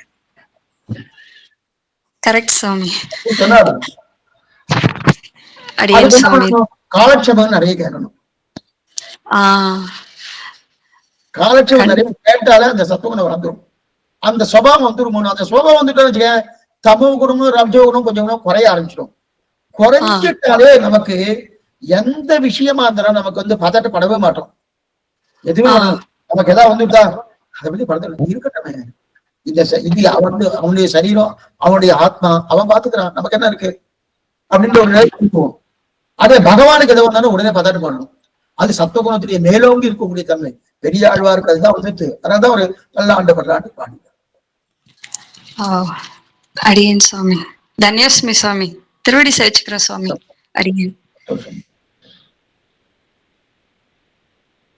அன்னைக்குமே சீக்கிரமா அடுத்த வாரம் நம்ம திருவாய்மொழி ஆரம்பிச்சிடலாம், இல்ல ராமாயணம் ஆரம்பிச்சிடலாம். ஏன்னா அடுத்த வாரம் ஒரு நாளைக்கு காலட்சேபம் உண்டு. அடுத்த வாரம் முதல் நாளே சாத்வர சாலா இருக்கும் என்னன்னு சொல்லிடுறேன், நாளைக்கு சொல்லிடுறேன். சரிங்க சுவாமி.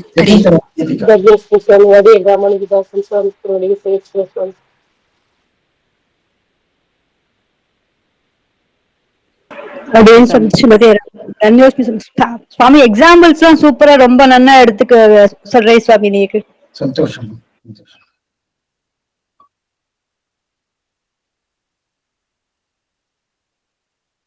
அடியேன் சுவாமி. ஸ்ரீமதி ராமானுஜாய நமக. தன்யோஸ்மி சுவாமி. அடியேன்.